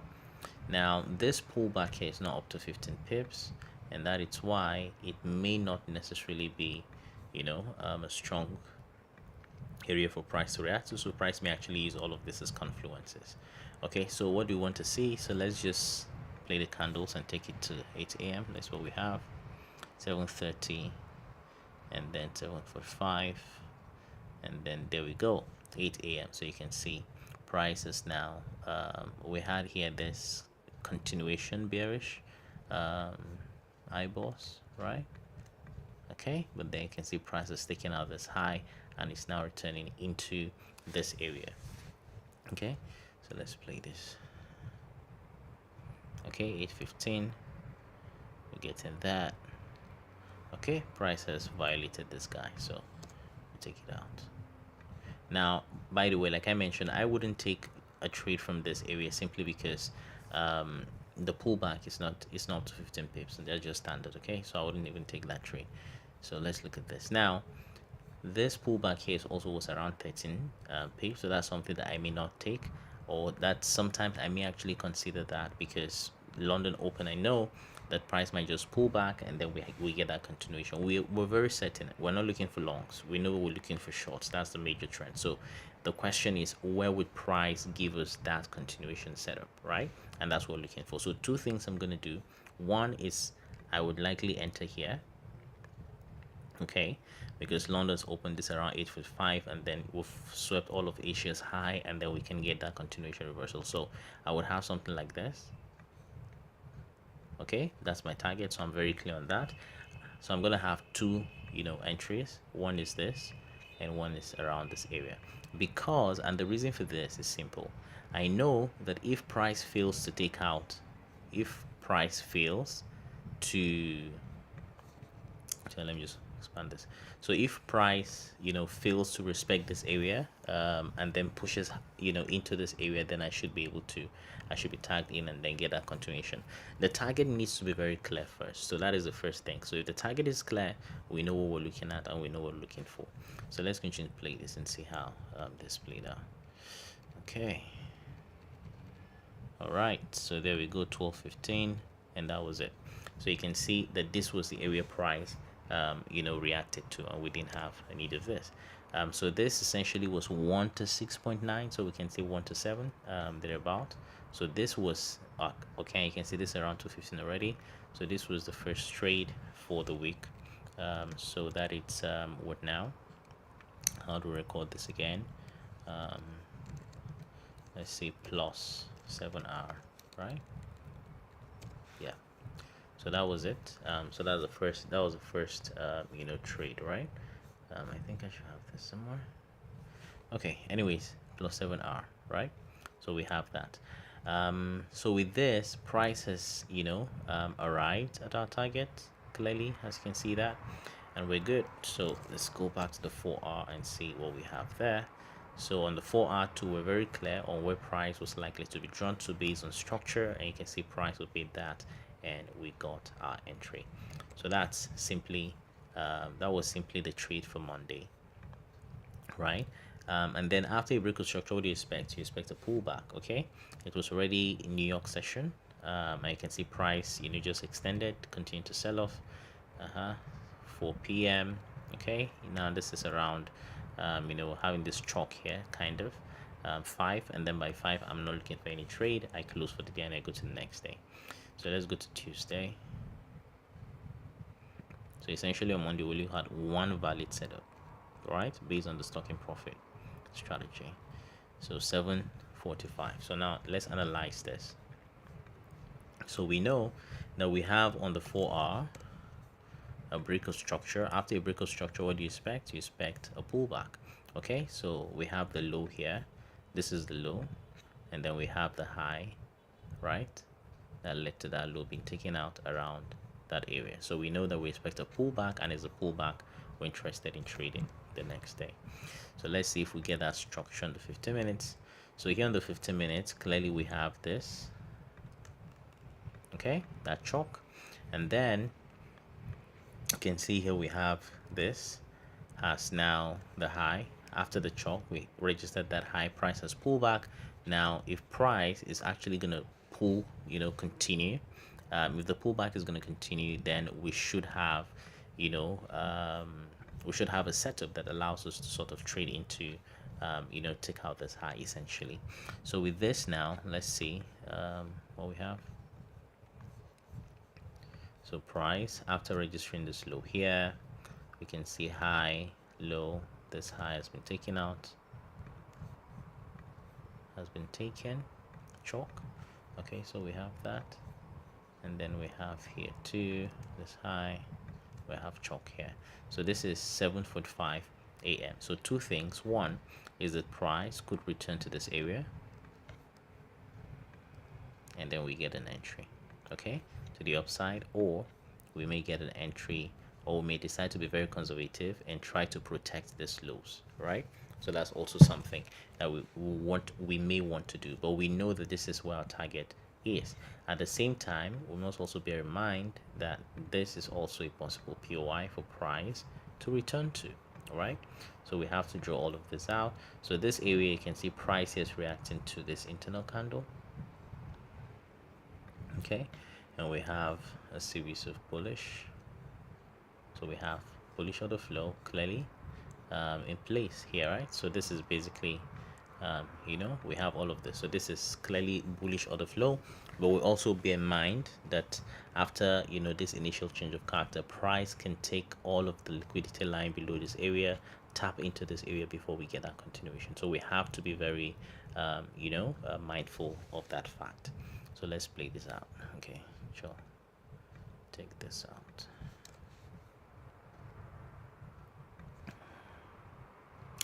Okay, price is returning, as you can see clearly. Now if we look at all of this pullback here, this is about how many pips? 14. This is about 10 pip, not much really. So simply just ignore sincerely. 8.5, there we go, 9.15. okay, price now is pushing up, okay, 9.5, and that is it. Price has already come close to our target, okay, and that is it. So essentially no trade based on this price action. So this is 11, this is what now, this is 11 or 10.45, right? So we just play this out and see. So price is pulling back. So let's just play this to New York session and see. Oh, cool. Now we'll play this to New York session. Okay. So New York session, this was, definitely news, right? So now let's look at where we are at with respect to the 4-hour major trend. We know that on Monday we had that break of structure, right? And that break of structure eventually led to this low being taken. Now after this low has been taken, what do we expect next? We expect a pullback, and it's the pullback that's essentially playing out. So the pullback, we expect this to pull back to the equilibrium of the 4-hour range, right? The fib tool here. So we expect this to pull back here. That may happen, that may not happen, right? But that is an expectation in terms of structure. So let's go back to the 15 minutes and let's see what we have. Excuse me. So on the 15 minutes here, you can see clearly price is pushed down, right? And that tells us, something from this we can deduce sort of that, price is slowing down in terms of, the strength, right, to push up. So we have here, bearish change of character, right? So price is pushed down, price has tried to push up, but that has failed to really happen.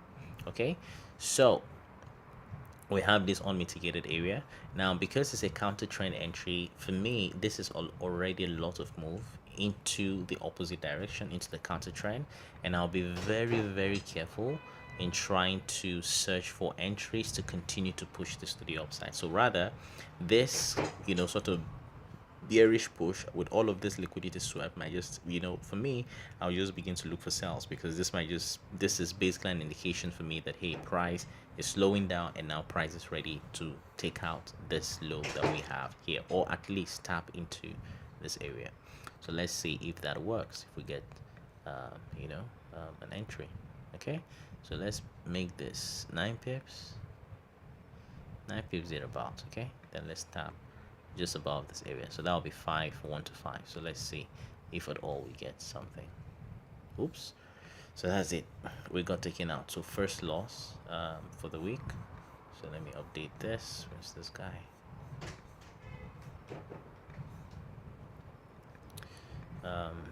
Okay. Oh, sorry. Let's just play out the entirety of the. Let's get to the end of the day, right? Then we'll decide that before we register our trade. So you can see here the price now is pushing to the downside heavily. Okay. So this was already a loss, so let me just move that out of the way. So here we have, after price took out this high, now we have here a break, change of character still to the downside. Okay, and with this now can put entry around this area, high, I'll stop loss above this area. Okay, and we target this guy. This is 1 2 4 9 thereabout, right? So let's see. It's already 3. Okay, 3:55. Okay, end of day for us. So let's just see what we get. All right, into the night, and then when do we get 2 a.m.? Okay, so basically our target is yet to be hit, and it's already Wednesday. So now a few things. So we have an open trade, okay, and then this low hasn't yet been hit. Okay, so for Tuesday we can just put here -1 hour. Okay, and then we have a pending trade, right? So we're gonna see how that plays out Wednesday. So now Wednesday's here, so let's analyze price, and let's see what we've got. So we have here this, here you can see this is a sweep of liquidity. Oh, interesting. So you can see here that with this, actually, now let me also just see something here, something interesting here. Now with this type of price action, our target should actually be, shouldn't go beyond this level, and the reason is simply because we have this sweep of liquidity. So price can simply just come around this area and sort of, since this is a sweep of liquidity, so price will just respect it, and then we can get that reversal to the upside. So that's actually something to bear in mind. So but in terms of how this trade played out, this is actually the target. So 1 to 3 or 1 to 4 thereabout. So this will be plus 4 hour about. Okay, so that was essentially the outcome for Thursday trade. Okay, based on our strategy. Now this is 7:15. Here we have a sweep zone. So price tapped into it, failed to close below it, and here we have a series of high bosses. All right, so I have a series of high bosses, and then at the same time, of course, we have here change of character to the downside. Now something that is super important to understand is that because of all of this series of cells, we may now have, okay, this is basically just price building up that momentum for the continuation to the downside. Okay, because remember, on the 4 hour is predominantly bearish, but we're having a sort of pullback as a result of after the break of structure, we expect that pullback. However, that pullback seems to be taking longer than usual, and sometimes it's an indication the price is just ready to push down, okay, instead of continuing to push in the opposite direction. So we have that in place. So we have a few POIs. So one is this guy here. Okay, so that's one there. Yeah, that's even the major POI actually. So let's see what happens, right? So 7:15, 7:30, okay, 8:15. Okay, price is pushing into this area. Now if I really just want to be aggressive, I'm just going to put an entry here, put my stop loss around this area, or if I want to be aggressive, I'll put my stop loss around this area, right? So, and let's see, and then I'll target. Now with this, I could target the low of the 4 hour. That means this guy here. Okay, or if I want to be conservative, I'll target this low here, but I'll target that. So let's see how that played out. Okay, so you can see price just left without tapping this in, and that is it. um yeah. So by the way, sorry, that was fast, but look at this price action here. So we had this, price did not come in, did not, arrive at where we wanted to enter. We could have been more conservative by doing this, but then we'll have less RR. That would have been like 4, but wanted to get more, right? Yeah, a little more. But with this now, we could actually have traded New York session. So you can see this New York session continuation. So we have this high above this area, and then we can now target the low. Okay, so that's still 1 to 4. So this would have actually tagged this in during New York session.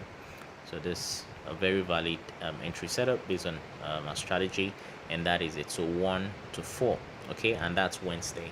So on Wednesday, this entry, London session did not work out, but then this entry, New York session worked out just fine with our stop above this area. So that's 1 to 4. So we can update this. So Wednesday loss 4R. Okay, now I'm just explaining the logic behind all of these trades. You can see that all of the trades have, there's a logic behind them. So it's not just blind, okay, market is going to go this direction, we take this trade. No, there's always a logic. Okay, based on so and so, this is what is likely to happen. So based on that, we now place, our entries and take a position. All right, so I hope this is something that's really beneficial to you. Okay, so this is no trade. This was a valid trade, 1 to 4, and that is it. So what do? We go to the next day, Thursday. So we're almost at the end of the week. Oh, that's too fast. So now here we are, Thursday. So this was 9:30. Well, let's look at what we have here. Okay, so first off, on the 4R, let's look at the 4R. Okay, so now on the 4R, we now have another range to deal with. So here we go. So we have here the boss on the 4R. Oh my, sorry. We have here the boss on the 4R. Okay, and then where's the high that led to this low being taken out? The high is this guy here. So we have that, right? And then we now have a new low. So our new low is here. Okay, cool. So with this now, we have a new range. So this, our low be around that area, and then our range would be this guy here. So this is actually our new range on the 4R, right? So after a breakout structure, what do we expect again? Like clockwork. Literally like clockwork. After a breakout structure, what do we expect? A pullback. Simple as that. And then what do you want to do? We want to trade the pullback. Okay, and then we want to trade the pullback maybe to this area or maybe not. Okay, now it's a pullback, it's a counter trend, so you always want to be conservative with your target. You don't want to swing it like it's a pro trend entry and say you want to get a lot from it. No, it's you have to be conservative because it may pull back deeper, it may not pull back deeper, and this is a classic example. After the breakup structure, you can see price did not really get anywhere to the equilibrium, and they just continued trending downwards again and gave us another breakup structure. So if we're targeting the equilibrium, we have to be very conservative because price may not get there. Okay, we're clear. Now let's go to 15 minutes. So in the 15 minutes London open, another thing you have to also pay attention to is the open of the market. Okay, the sessions, when the sessions open, that's when you get that volatility that comes into the market. So here we have on the 15 minutes, let's look at the 15-minute structure, by the way. So in the 15 minutes you can see we have beautiful structure. Okay, so you can see basically lows taken, lows created, sweep of liquidity, created another swept this low here, pull back, we have another low that was now taken out, and now what do we expect? We expect a pullback and then a continuation, as simple as that. All right, so that is essentially what we expect. So how do we now trade the pullback? That is the main question. So here you can see that after 8 p.m. Asia session, eventually we had a change from bearish to bullish.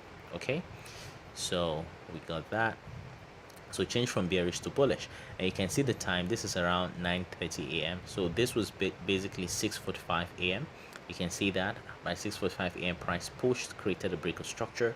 So what do we now expect based on this? Because we're trading the pullback, okay, we expect the price will return to this area and then continue to the upside. So what do?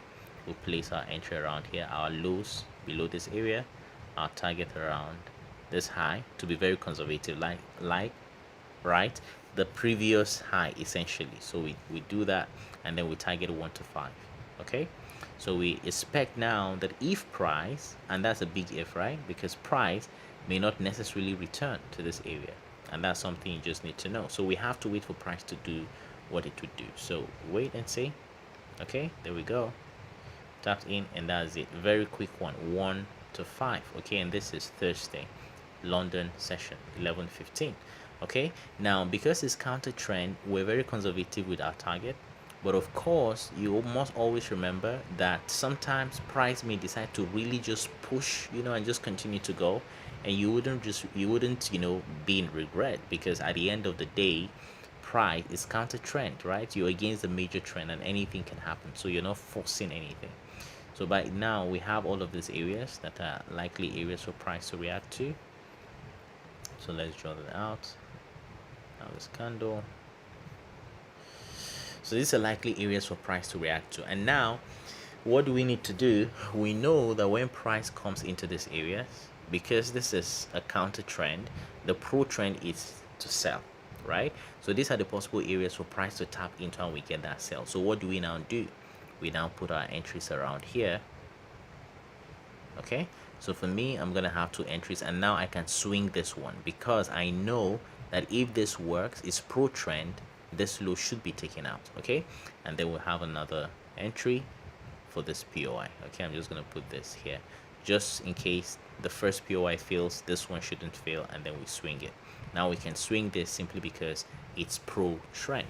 So let's see how all of that plays out. By the way, we've taken our our profit here, +5, and that is what? That is Thursday. So let's see how the end of the day goes. So London session. Okay, cool. Now news came out, I believe, around this area. I'm not sure, but anyways, we had this POIs drawn, so we know this were the likely POIs for price to react to, and then we get that continuation. So we have that, and let's see how that plays out. Okay, perfect. So that is essentially it. Okay, so we traded the counter trend, very conservative. We had this area marked for the pro trend, this area or this area, and price tapped into this area, and we got that sell. If this had failed, we would have taken a loss, but then we know that we'll take hopefully price respect this area, and then we get that sell. So whichever one would have been a win-win. So for Thursday we had +5 and then +7 essentially. So let's do this. So Thursday +5R +7R. Okay, and that was it, and that is it essentially. So let's go to the 4R now. Friday. Okay, Friday, which is today. I'm doing this review or roundup. Yeah, roundup review on Friday. So this is it. So now we have something. You can see this low, price failed to close below that, so that's a sweep of liquidity. Okay, so you can see that that's a sweep of liquidity. Now, okay, sweep of liquidity. So let's see what happens now on the 15 minutes. Now that tells us that prices failed to close below that guy. So if that is the case, what are we expecting? Right, let me just make this a little small so our chart is not too clumsy. Okay, so since we have a sweep of liquidity there, what are we expecting? We're expecting a reversal, right? Price has failed to close below, so we expect a reversal. Okay, at least that's what I'm going to expect. So let's see what happens. Thursday, let's take it to Friday. Okay, this guy is not used to take it out. Oh, I took my PD2 out. Anyways, so Asia session. Okay, 7:30 London session. Now let's look at what we have here. So here we have also a sweep of liquidity. So for me, seeing this, I would expect that after these lows were taken, we now have a change of character. Okay, and mind you, on the 4 hour, price refused, did not close below the previous 4 hour low, so it was a sweep of liquidity. Now we have a change of character, so I would be expecting that price will return to this area. Okay, this candle sweep, okay, return to this area, and then we get that sort of continuation. For me, reversal, that was what I was anticipating, essentially. Okay, now I was anticipating reversal simply because, let's go to 4 hour again, simply because on the 4 hour you can see that after this break of structure, right, price registered this low, pullback, tried to take out this low but failed to do so, and we had this sweep of liquidity. So with this, I was expecting a pullback, okay, a major pullback or a major reversal. Okay, that was risky, but that was the idea. So if pride had closed below this low, I would just simply expect to catch that continuation setup, but that wasn't the case. Because this is so fresh in my mind, because this is what I did today. So essentially I had a trade here. Okay, my stop loss was below this area. Okay, and my expectation was the price was gonna return to this area, tap me in, and then we get that continuation. I think it was about like 1 to 5 thereabout. Okay, so let's see how that played out. So okay, no tap yet. Okay, let's see. All right, so it was until New York session that I had this price tapped me in. But also I remember I took a 1 minute entry around here earlier on in London session. I wanted to catch that 1 minute entry. Price moved in my direction about 4 hour, and then reversed and took me out. Of course I took a loss because I was targeting around, as a matter of fact, let me see, I took it around here. So let's just see an example. I think about maybe, yeah, I was targeting around 1 to 8 or thereabout. But anyways, went 1 to 4 in my direction, then reversed on me, and I took a loss. So this was my second trade in the day, and then let's just see how this happened. But of course it ended up as a loss, so that was it. So 2 losses for me on this particular day. But for the review, I'm only just showing you the 15 minutes setups, because if you don't have a 15-minute setup, then you have no business looking for 1 minute entry. So at the end of the day, each potential 15-minute setup, you could also catch a 1 minute entry, but of course it depends on you, to depend on your skill set and all. So this is minus 1 hour. Okay, so these are all the valid 15-minute setups based on the back test we just did now. So in summary, you can see we had can we do the analysis? So let's see wins, okay, and then losses or lessons. Okay, anyway, so for wins we have, let me just make this compact. Okay, so for wins we have 7 on Monday, 7 plus 4 plus 4 plus 5 plus 7, and that was it. So that gives us what, quick maths, 14, 18, 22, 27 R. Okay, and let's look at our losses. We had 1 and 2, just 2 losses, so that's minus 2R. Okay, and that's it. So if you're risking 1%, that means this week 27%, right? Which I usually risk 0.5%. So essentially that's half of that, which is 13.5%, right?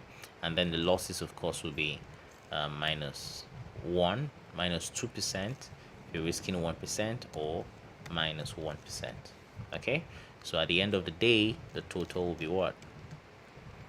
Total is going to be yeah, so either 25% or what is this, 12.5%, and that is essentially it. Okay, so this is the roundup, okay, for the entire week, and you can see for every single trade there was a logic to the trade. There was no guesswork, there was no hoping, there was no assumption. It was simply just following a mechanical strategy. Of course, all of this is broken down in the course. The exact thing to do, the exact way to look at the market, and of course, pro trend, counter trend setups, and all of that, and how to enter all of those trades. Now, all of these trades were simply just over the 15 minutes without even the 1 minute. And you can see we had about 1, 2, 3, 4, 5, 6, 7 trades literally across all the days of the week. Okay, of course, most likely will catch some, will not catch some. That's the reality of the market. You will not necessarily catch all of these trades. Okay, different things will happen, different factors comes into play.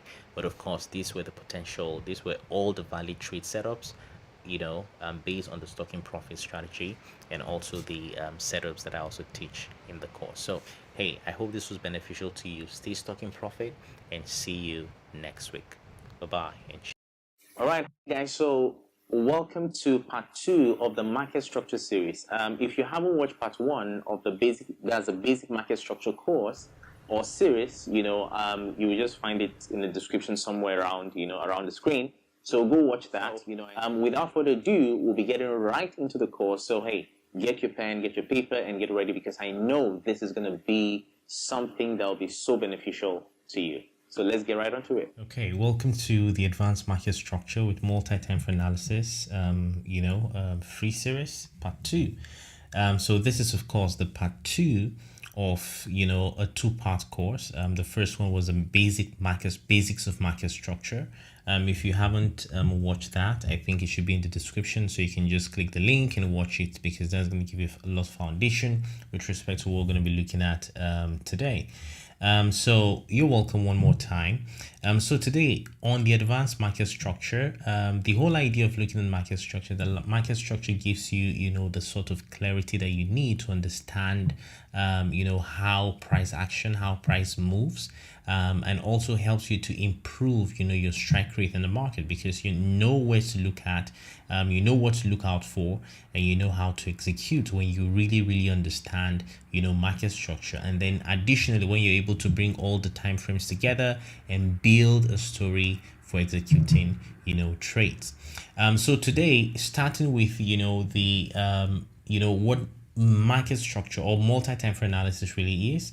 So it's just about, analyzing different time frames and, with the aim of getting an informed picture, bias or perspective as to the current or future price action. So typically you would start, this would normally start, maybe at the, from the high time frames. So the weekly, the daily, the medium time frames, the 4 hour, 1 hour, and the 15 minutes, and then lower time frames, the 5 minutes and the 1 minute.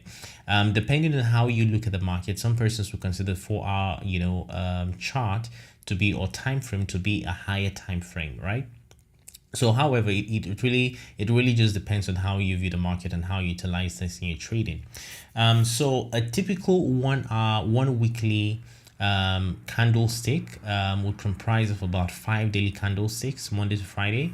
1 daily candlestick will comprise of about 6 4-hour candlesticks, and then 1 hour candlestick will 1 4-hour candlestick will comprise of about 16 15 minutes candlesticks, and a 1 15-minute candlestick is going to comprise of about 15 1-minute candlesticks.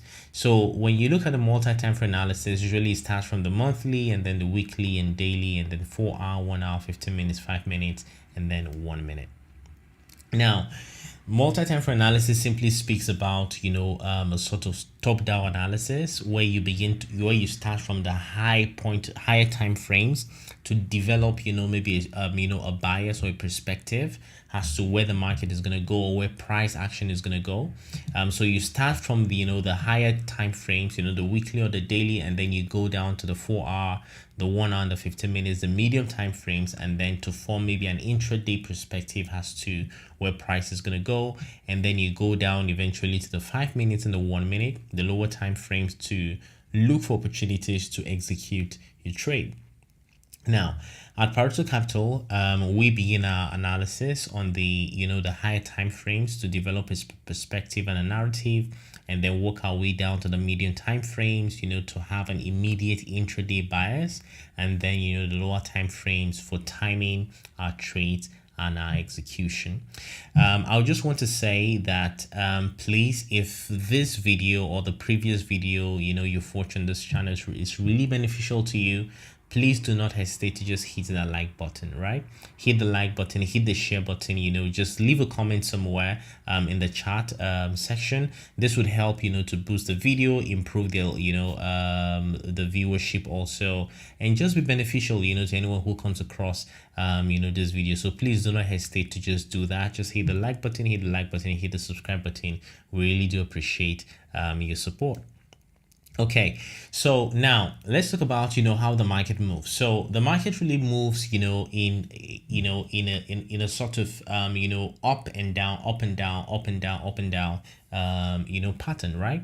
So we have an impulsive move typically, and then after the impulsive move you'd always have a pullback or a correction, and then an impulsive move or a run, and then another pullback and correction, and then an impulsive move, right? That's how price moves, right? So whether it's in the forex market, currency market, or it's in the stock the stock market, nothing really goes up forever. There's always that up move and then a pullback and then down move and then a pullback, and then it just does that over and over and over again, right?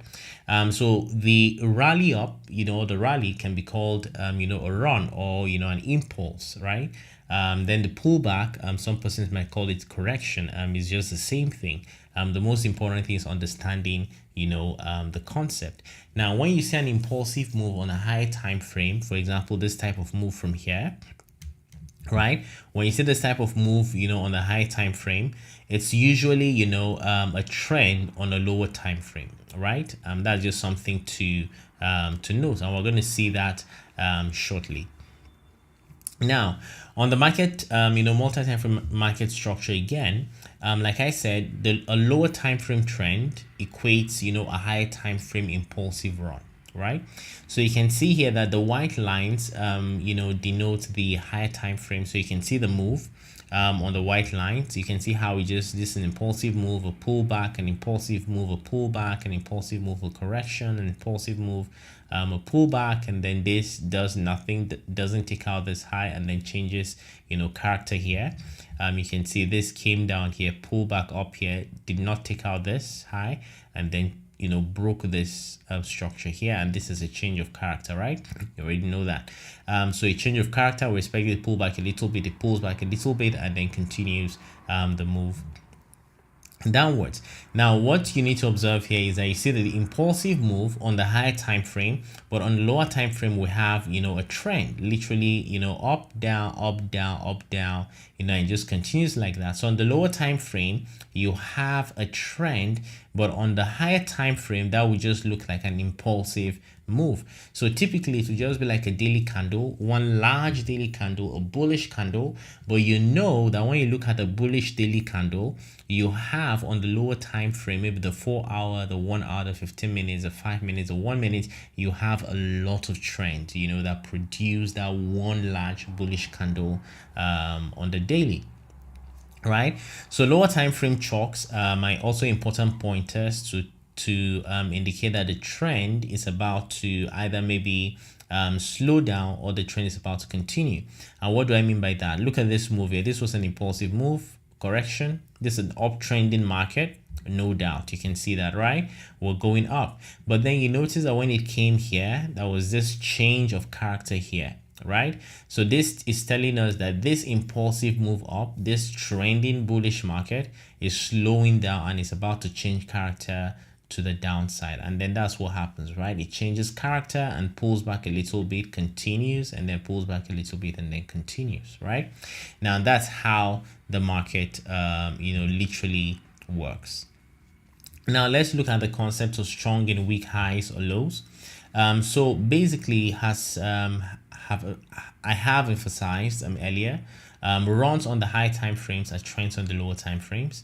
So you can see again, the white lines, the high time frames, and then the orange lines, the lower time frames. But there's also something to pay attention to. So you can see price came here, pulled back a little bit, and then took out this previous high, right? So this low that took out this high is called a strong low. And why is it a strong low? Because it did its job. It took out this high, so that's a strong low. Now this becomes a weak high because it was taken out by this strong low. The same thing continues, a pullback and then a break of structure. This is also a strong low because it took out this weak high here, right? And then a pullback again, and then a break of structure. This is also a strong low because it took out this weak high here, and then it comes down here and then up, and then it broke structure. Now this becomes a strong high because it took out this low, right? A change of character. So it's this was the high that took out this low, so this becomes a strong high, and then this becomes a weak low, and then it continues like that, pulls back again, and then breaks structure. This becomes a strong high, lower high, and then this becomes a weak low because this strong high took it out, so that becomes a weak low, and then it continues like that, right? Okay, so now on the the basis of market structure, there was something you'd always encounter, or that I always emphasize, and that's a change of character. Now the change of character simply just tells us when the trend is about to change direction, right? So of course this in your trading should always be used in confluence with other indicators in terms of course price action, liquidity, supply and demand, premium discount and all of that. So you have here anyways on the chart, so you have this impulsive move and then a pullback and then a break of structure, as you can see here, right? And then we have this minor pullback here, and then it continues, and then a change of character, as you can see here. So telling us that this move up is slowing down, right? Because there's a change of character here to the downside, and then we expect this to pull back here, respect this zone, because this is a strong high that took out this weak minor low here, right? So this is a strong high, so we expect a pullback, but we don't expect it to take out this zone here, and then we expect a continuation, and then it takes out this, and then we expect a little pullback, and then it continues like that. Now something you would observe is that price doesn't always have to come back to maybe a zone, right? So you can just, after a break of structure, we always expect price to pull back, but the price doesn't have to come in here. It may come, it may not. So we have an expectation that price should come in here. I would always want to see price mitigate our zone before we even look for entries. But I won't be going into details, of course, of the entries here. I'll touch a little bit on it just shortly, but we expect price to always mitigate the zone before we look for maybe an entry to continue maybe the pullback or the trend. So this continues, and then we see that this price comes into the zone here, right? So this is the major break of structure that happened here. Now we know that this is a protected zone because it took out this high here, so we expect price to go up and come back into this zone and continue the movement up, and surely that's what we have. So price came into this zone here, and then we see it moved back, and then a change of character showing us that this internal pullback is slowing down, and then we're now ready to make continue the trend as we had here. So it changed character and then pull back again a little bit, and then the move continued. So this is basically how the change of character informs us that the trend is about to change. Either maybe a rallying market is about to slow down for a pullback, or the pullback is over, and then the market is about to continue its previous trend. So the change of character is a very important concept, that I think you should take note of, right? Okay, so let's look at the expectational order flow. Now you can see that the white lines are the 4-hour, denote the 4-hour, chart, as you can see. And then here, when there's a change of character at this point, because the 15 minutes, pull back and took out this low here, that's a change of character, and then a little pullback on the 15 minutes, and then it continues, and then a break of structure, a little pullback, and it continues. You'll have here a break of structure, and then that continues. But we know that this is a protected zone. And why is it a protected zone? Because price came back here, down here, and then from here it broke structure, right? So we know that this is a protected zone, so we expect price to come back to that zone, respect it, and then continue going up.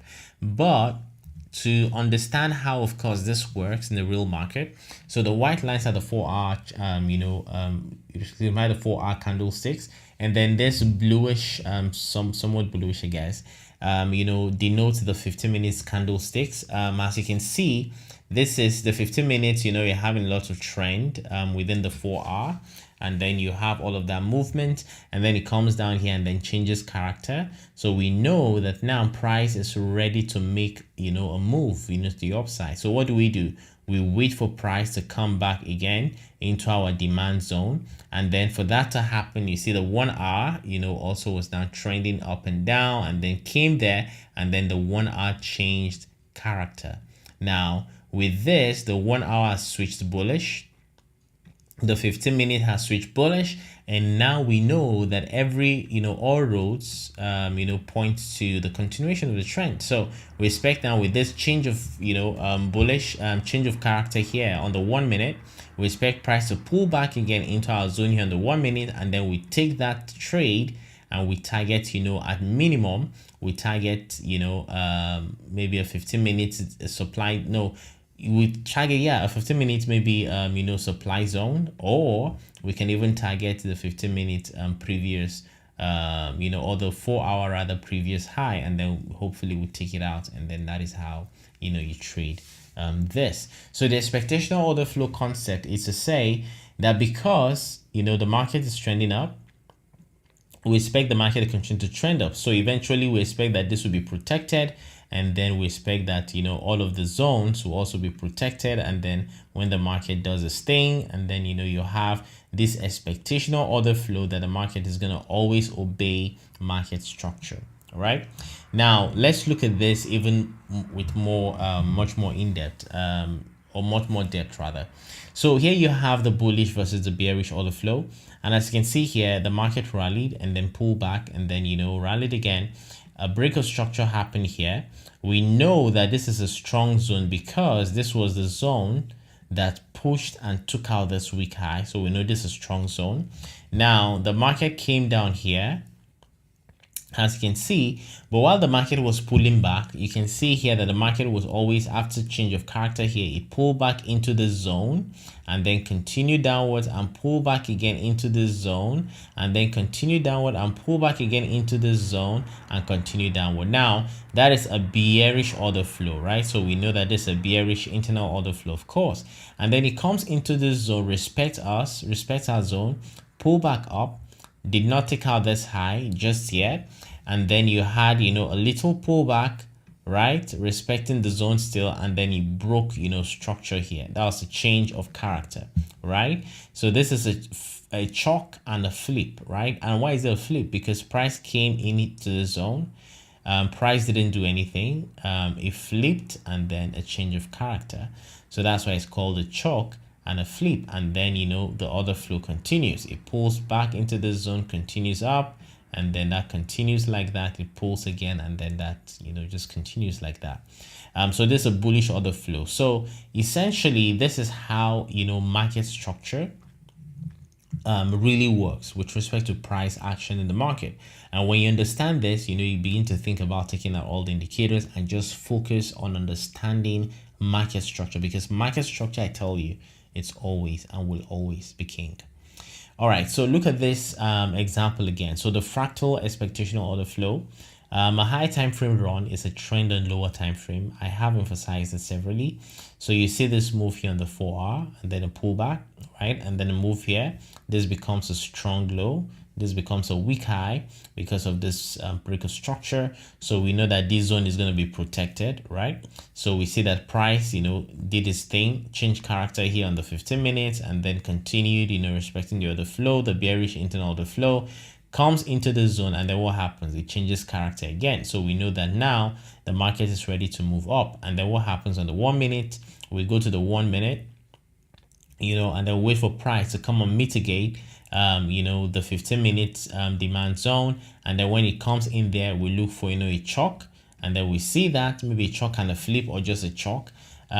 So we see that flip, and then what happens? We now expect price to pull back a little bit here and then continue the uptrend, right? So this is basically our bias on how we look at, you know, as you know, the order flow. So we expect that, you know, the higher time frame runs will produce, you know, trends for us on the lower time frames, and then we leverage that, you know, to execute trades according to our plan. Now, it's very important that you understand that the price you know that price action is fractal, and when you understand this, it can literally be a game changer for you with respect to how you view the market. Now let's look at another one. So market structure is always king. I so believe this. Market structure is always king. These patterns repeat themselves over and over and over again. And the more you understand market structure, the more you'll be well grounded to always be on the right side of the market. So you won't be caught on the wrong side of the market, taking trades in the wrong direction when you should be taking it in some other direction. When you understand market structure, this will become super useful going forward.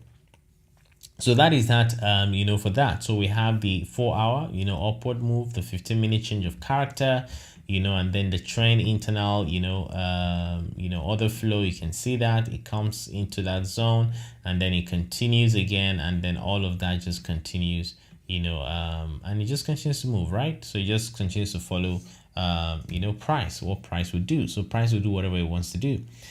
So whatever happens on the high time frame, must have already happened on lower time frame. I showed that earlier. So the 1 minute switch, bullish here, the 15-minute switch bullish here, and that will now provide, us with the opportunity to now continue our bullish 4-hour trend, right? So for the bullish 4-hour trend to continue, that bullish, switch must have happened on the 1 minute and also must have happened on the 15 minute, right?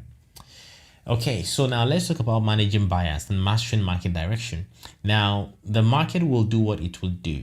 You can never say for certain, oh, I know what the market is going to do and the market must do what I want it to do. No, that's only going to hurt your psychology. Now, you may have your strategy, you may understand the market structure. You have to be patient with it and also understand that the market can choose to go any direction. It doesn't matter, how much you spend time doing analysis. The market can just decide to do anything. But the goal of trading is not to, hang all your psychology on just one single trade that goes wrong. It's rather to allow your edge to play through. You map the market the same way, you analyze charts the same way, and you've tested and back tested it, and you can see that you have an edge. All you need to do is just focus on executing your edge, and your edge will always play out. So here we can see we have this structure, a break of structure here, a change of character here. It continues downward, break of structure. And then here we now have a change of character that signifies the pullback is already over. Remember, the price came into this zone because a protected zone, because it took out this previous high, so price couldn't really do anything.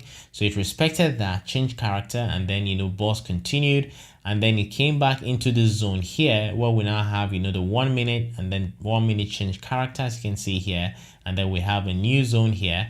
Now price comes in there and then begins to go up and then comes down, and then price can just go up like this, which is our expectation that price needs to do this so that the bullish trend that we have around here, right? So we have this bullish trend that started around here can continue, right?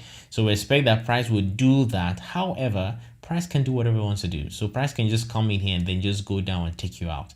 You followed your structure, which is the most important thing. So a loss really means nothing. If you followed your plan that you've back tested and you understand how it works, a loss is literally nothing. You look for the next one, the next setup, and you execute without hassles. So the market works in probabilities. It's very important to understand this.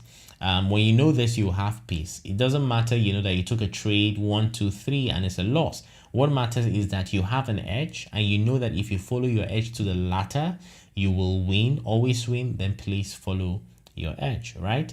Now, do not try to predict the market, right? Simply react or simply respond to what the market is showing you based on your plan. Don't say, oh, I think the market is going to go this way, and then you execute your based on how you think. You're just going to end up blowing, your account or just hurting yourself. So you must stay flexible in your bias and analysis. You've done your analysis, but you must always also stay flexible. And the bottom line is that, you must stay neutral and super flexible when actually trading. Trading is going to demand a lot, in terms of your psychology, how you think is going to challenge your thinking. But if you're willing to stick and really get your acts together, get your psychology right, get your strategy right, get your execution right, and get all of these things right, I can tell you that you definitely succeed. All right, so let's look at a little price action. So here we have this price action here. We're also going to look at this on the chart. So you can see the price came down here, pull back up, and then broke structure. As you can see here, pull back up a little bit, broke structure again here, as you can see, pull back up here, and of course change character. And then we expect that price will come into this zone. It pulled down here and then broke, and took out this high again. Our expectation will be that price will also now come into the zone and do the same thing. But you can see price came into that zone and they just pushed it down. So price can literally do whatever it wants to do, right?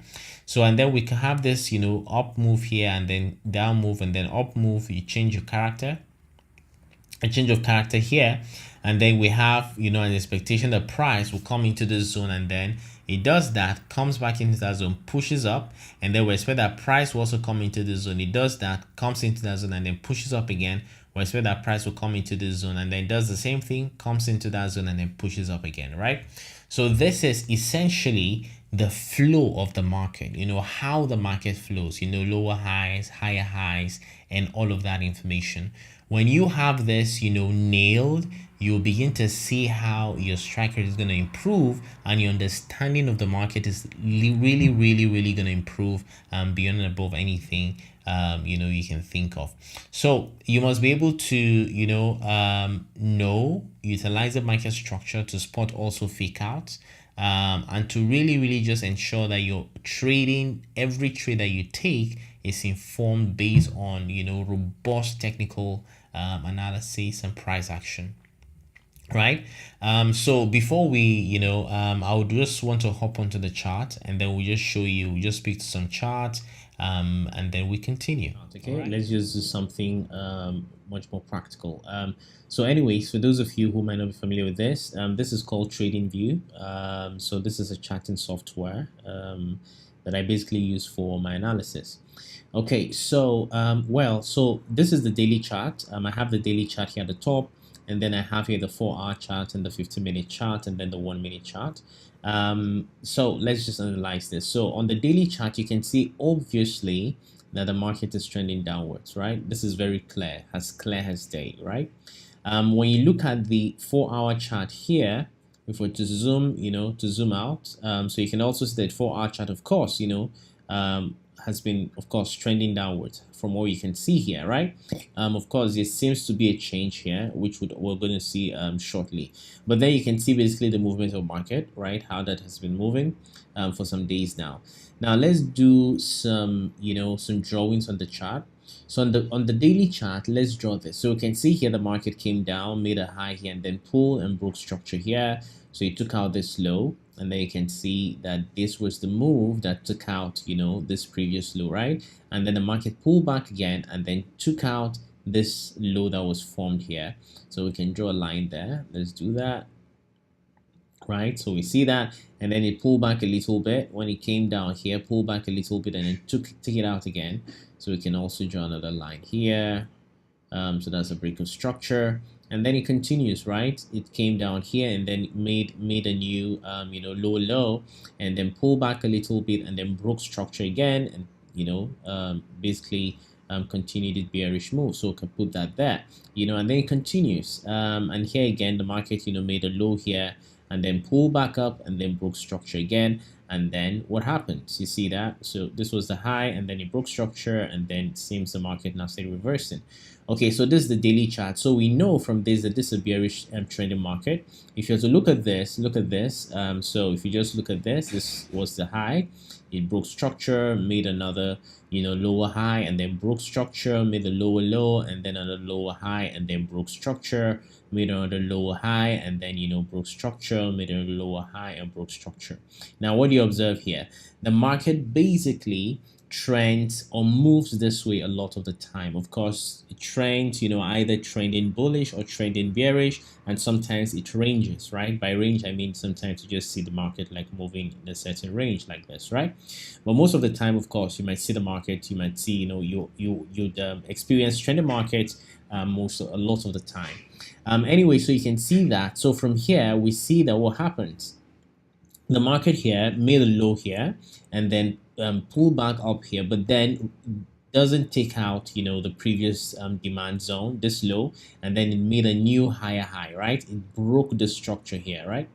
That wasn't the best of drawing. So it broke the structure here. It took out this high, right? So that simply tells us that the daily chart has changed character, right? So in terms of our expectational order flow, we know that we're not looking for, shorten opportunities majorly, right? Based on the concept of, change of character and break of structure. So we've seen a change of character in the daily. So we're expecting that the market is going to pull back a little bit to this demand zone and then continue upward. And exactly as you can see, that's what happened. It then breaks structure again around here. Excuse me, right? So this is basically how the market moves, right? Now let's analyze this on the 4-hour chart. Okay, so on the 4-hour chart, here, as you can see, I have that here on this side of the screen.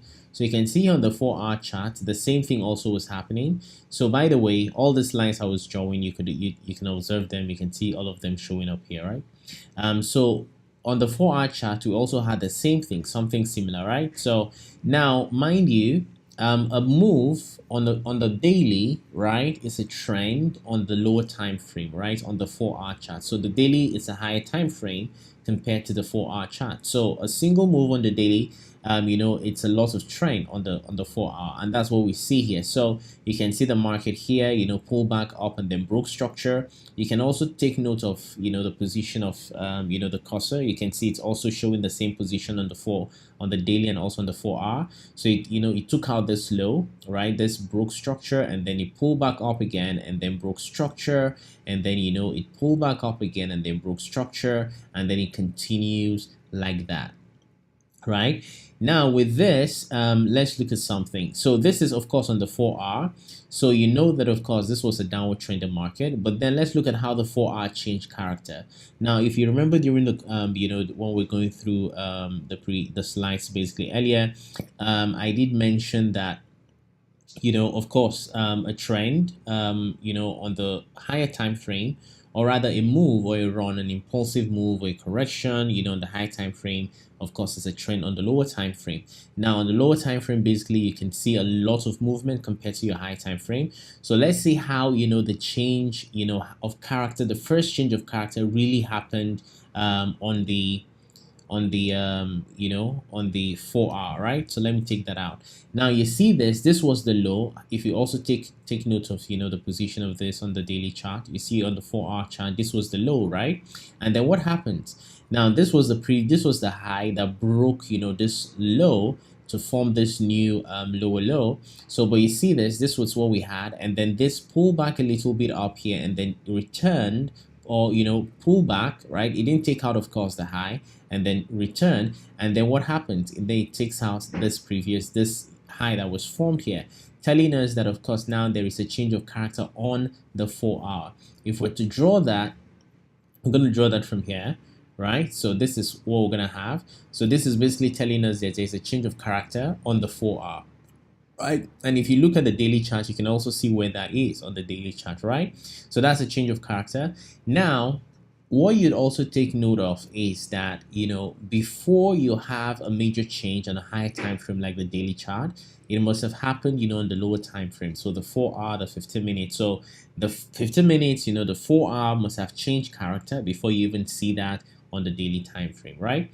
So anyways, you see that here, so you can see a lot of movement here. If we're to zoom out and then look at the candles, exactly what we have here. So you see that. Let me just add something here. So this was our low, on the 4-hour, and then you had this move up here, and then it pulled back a little bit, and then it broke structure. So with this, we now know, because of this move here, this move and then pull back and then this break of structure or change of character in the 4-hour, we know that this becomes our new low, right? So we mark that, so that becomes our new low. So we know that this was our high. This is now a new low because it broke this previous high, and then this is now our new high, right? So we can also mark that point, right? So we can continue to do this, and then it pulls back down again, and then respects of course this zone, and then forms a new low, right? And then it breaks structure again to go form a new high over there. So we can just mark that, right?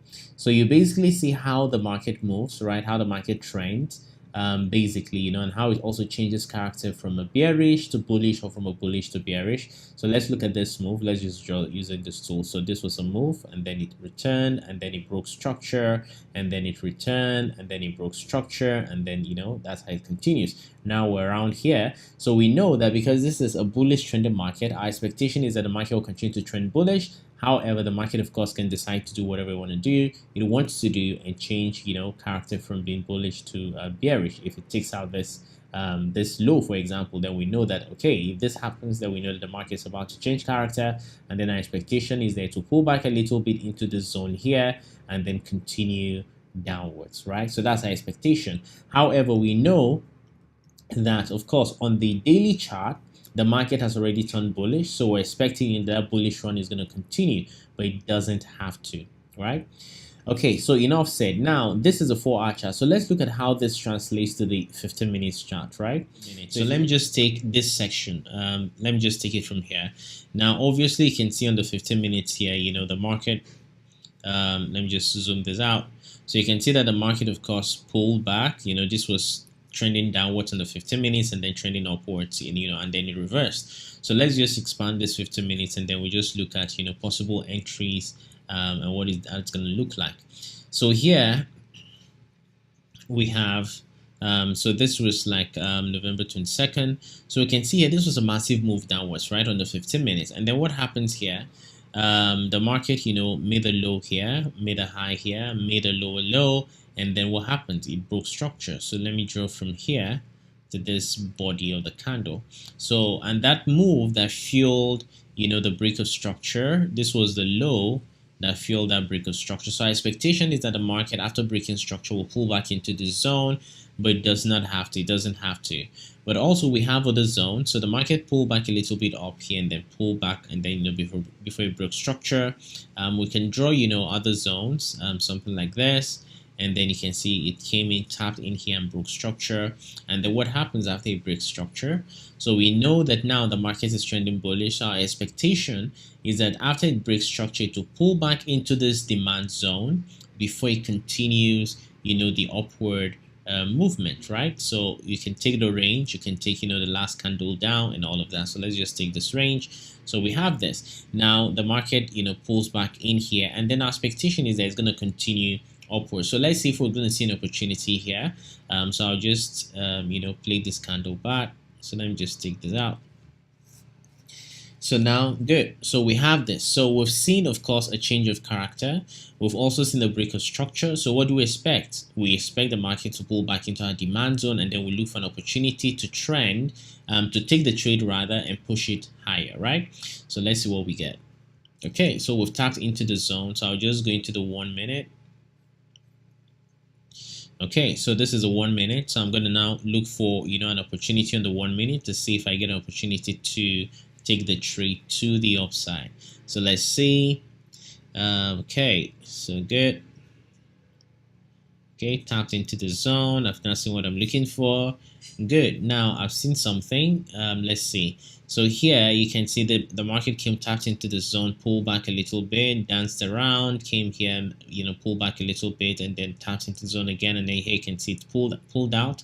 So if I'm to draw this, I can see here from this candle, okay, it really didn't give me an entrance. So this was, a move, not really a reaction I'm going to take. So let's see. Okay, so let's go. Good.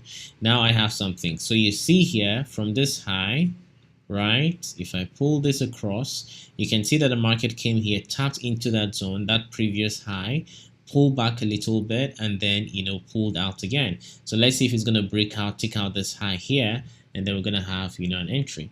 Okay, good. So we see here that now it has taken out this previous high on the 1 minute. Okay, so based on how I enter the market now, because I've seen this, I've seen a flip, it has tapped into, mitigated a 15-minute zone, and I see here it pulled into the 1 hour, the 1 minute supply zone, and then there's now a supply to demand flip, right? So there's now a flip, so it it pulled into that, tapped into it, it flipped, and then broke structure. So what I'm gonna do, I'm gonna draw this tool here and take this last move downwards before it pulled, it broke structure, and then I'm gonna take that whole candle.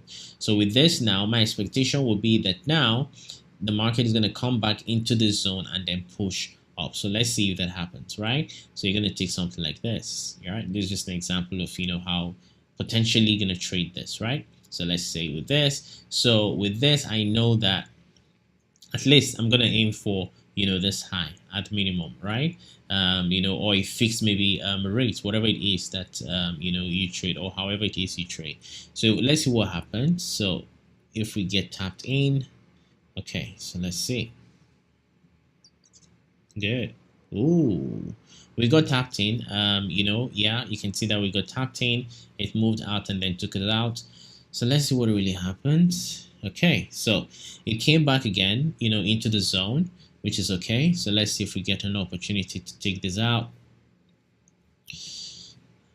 Okay, so nothing really here of interest so far, except it takes out this high. So let's see. Good.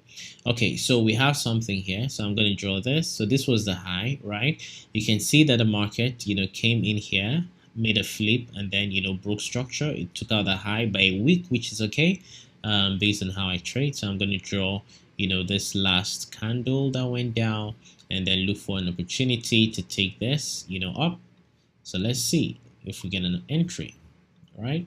So this, let's see if okay, something, I think something happened here. So this was too fast. So this was the candle actually broke the previous high by the week. So for me, I'm okay to just take that. So this would have actually already tapped me in, and let's see if it just continues, and then bam, there we go. There we go. And then let's see. Okay. Yeah. Let's see when it hits. Taking a while, returning. Okay, this is a 1 to 7. So let's see if it's gonna give us an entry or it's gonna take us out, right? Okay, this is already late in the day, but yeah, good. So anyways, it still went and hit our target, I believe. Yeah, so I think, yep, it hit the target at about 1 to 7, right? So yeah, so basically this is how to look at the market. So remember where we started from. We knew that the market was trending up, right? It broke structure. So we expect that the market will pull into this zone and then give us a move out. So the first attempts we made, that was a loss, which is perfectly okay when it comes to trading. But we saw our pattern, we saw our setup, and then we took the trade, which is perfectly okay. Our stop loss, of course, was tight, and then it took us out. But then we looked for another one, and then we took that. You can see here, you don't panic. If you have your set zone, and of course your psychology is intact, you wait for your setup, for your TP to be hit, and then you take your trade.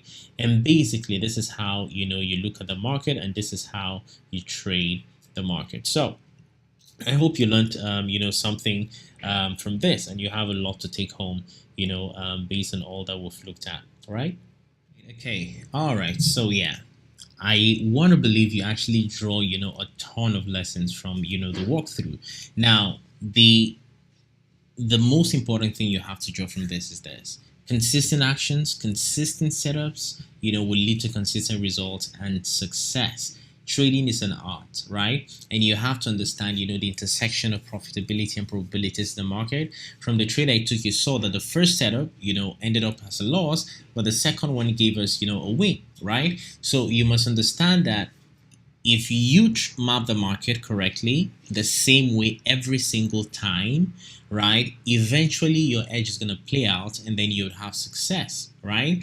And then what you just saw was how to go, from a higher time frame, from the daily to the 4 hour to the 15 minute, and then to the 1 minute, and execute your trade. And you have to look at that, how I map the market, the same way every single time. If you don't see your setup, you don't take the trade. If you see your setup, you take the trade. So this basically is just to emphasize, that, the weekly, of course, gives you a very long-term bias. We didn't even look at the weekly, but the daily also gives you, a long-term bias. It's a high time frame, and then the median time frame is the 4-hour, and then the 15 minutes gives you an immediate bias, and then the 1 minute gives you, your trade entries and your execution, right?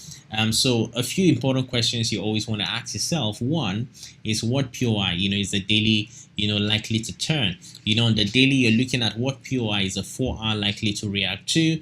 On the 4-hour, you're looking at what POI is a 15 minutes likely to bounce off from. And then on the 15 minutes, you're looking at what intraday POI is worth considering for trade entries. And on the 1 minute, you look for your setups, like we saw, the flip and the chalk, and then we took the trade literally. Now, hopping across time frames without sticking to specific schedule would only hurt your trading. So you have to find your mojo and you have to stick with it. Right now, you have to sharpen your edge, and that's what Paruto Capital aims to provide for you. How to sharpen your edge, how to short of the market and get an unfair advantage in the market. So literally everything you need to become a successful, consistent, and profitable trader. We have the monthly memberships that is really affordable, for you. Now you get access, of course, to the full stock in profit course. You have, access to see how we take minimum of 1 to 5, our trades, and the full access to trading floor, a systematic and mechanical approach to trading, pristine clarity, on what trade setups to look for and to take, exclusive access, to Paruto Capital service, easily pass funding challenges, and of course, an opportunity to also become, financially independent. The reality is that's a reason why you're here, right? And then you can also go from 0 to 6 to 7 figures in funding and even more. All this is possible when you find the right methodology and you're able to stick with it and and inculcate that discipline into your daily routine to see the success you want to see as a trader. So you have access to the course, the trading floor, and Paruto Capital service. All of this, at an affordable, cost, right? And at an affordable price, literally, and you get all this benefit. So hey, what are you waiting for, right? There's literally, I think, nothing that should be holding you back. You would see, of course, some coupons in the description section, that you should utilize, to get, discount when you check out and also when you decide to join.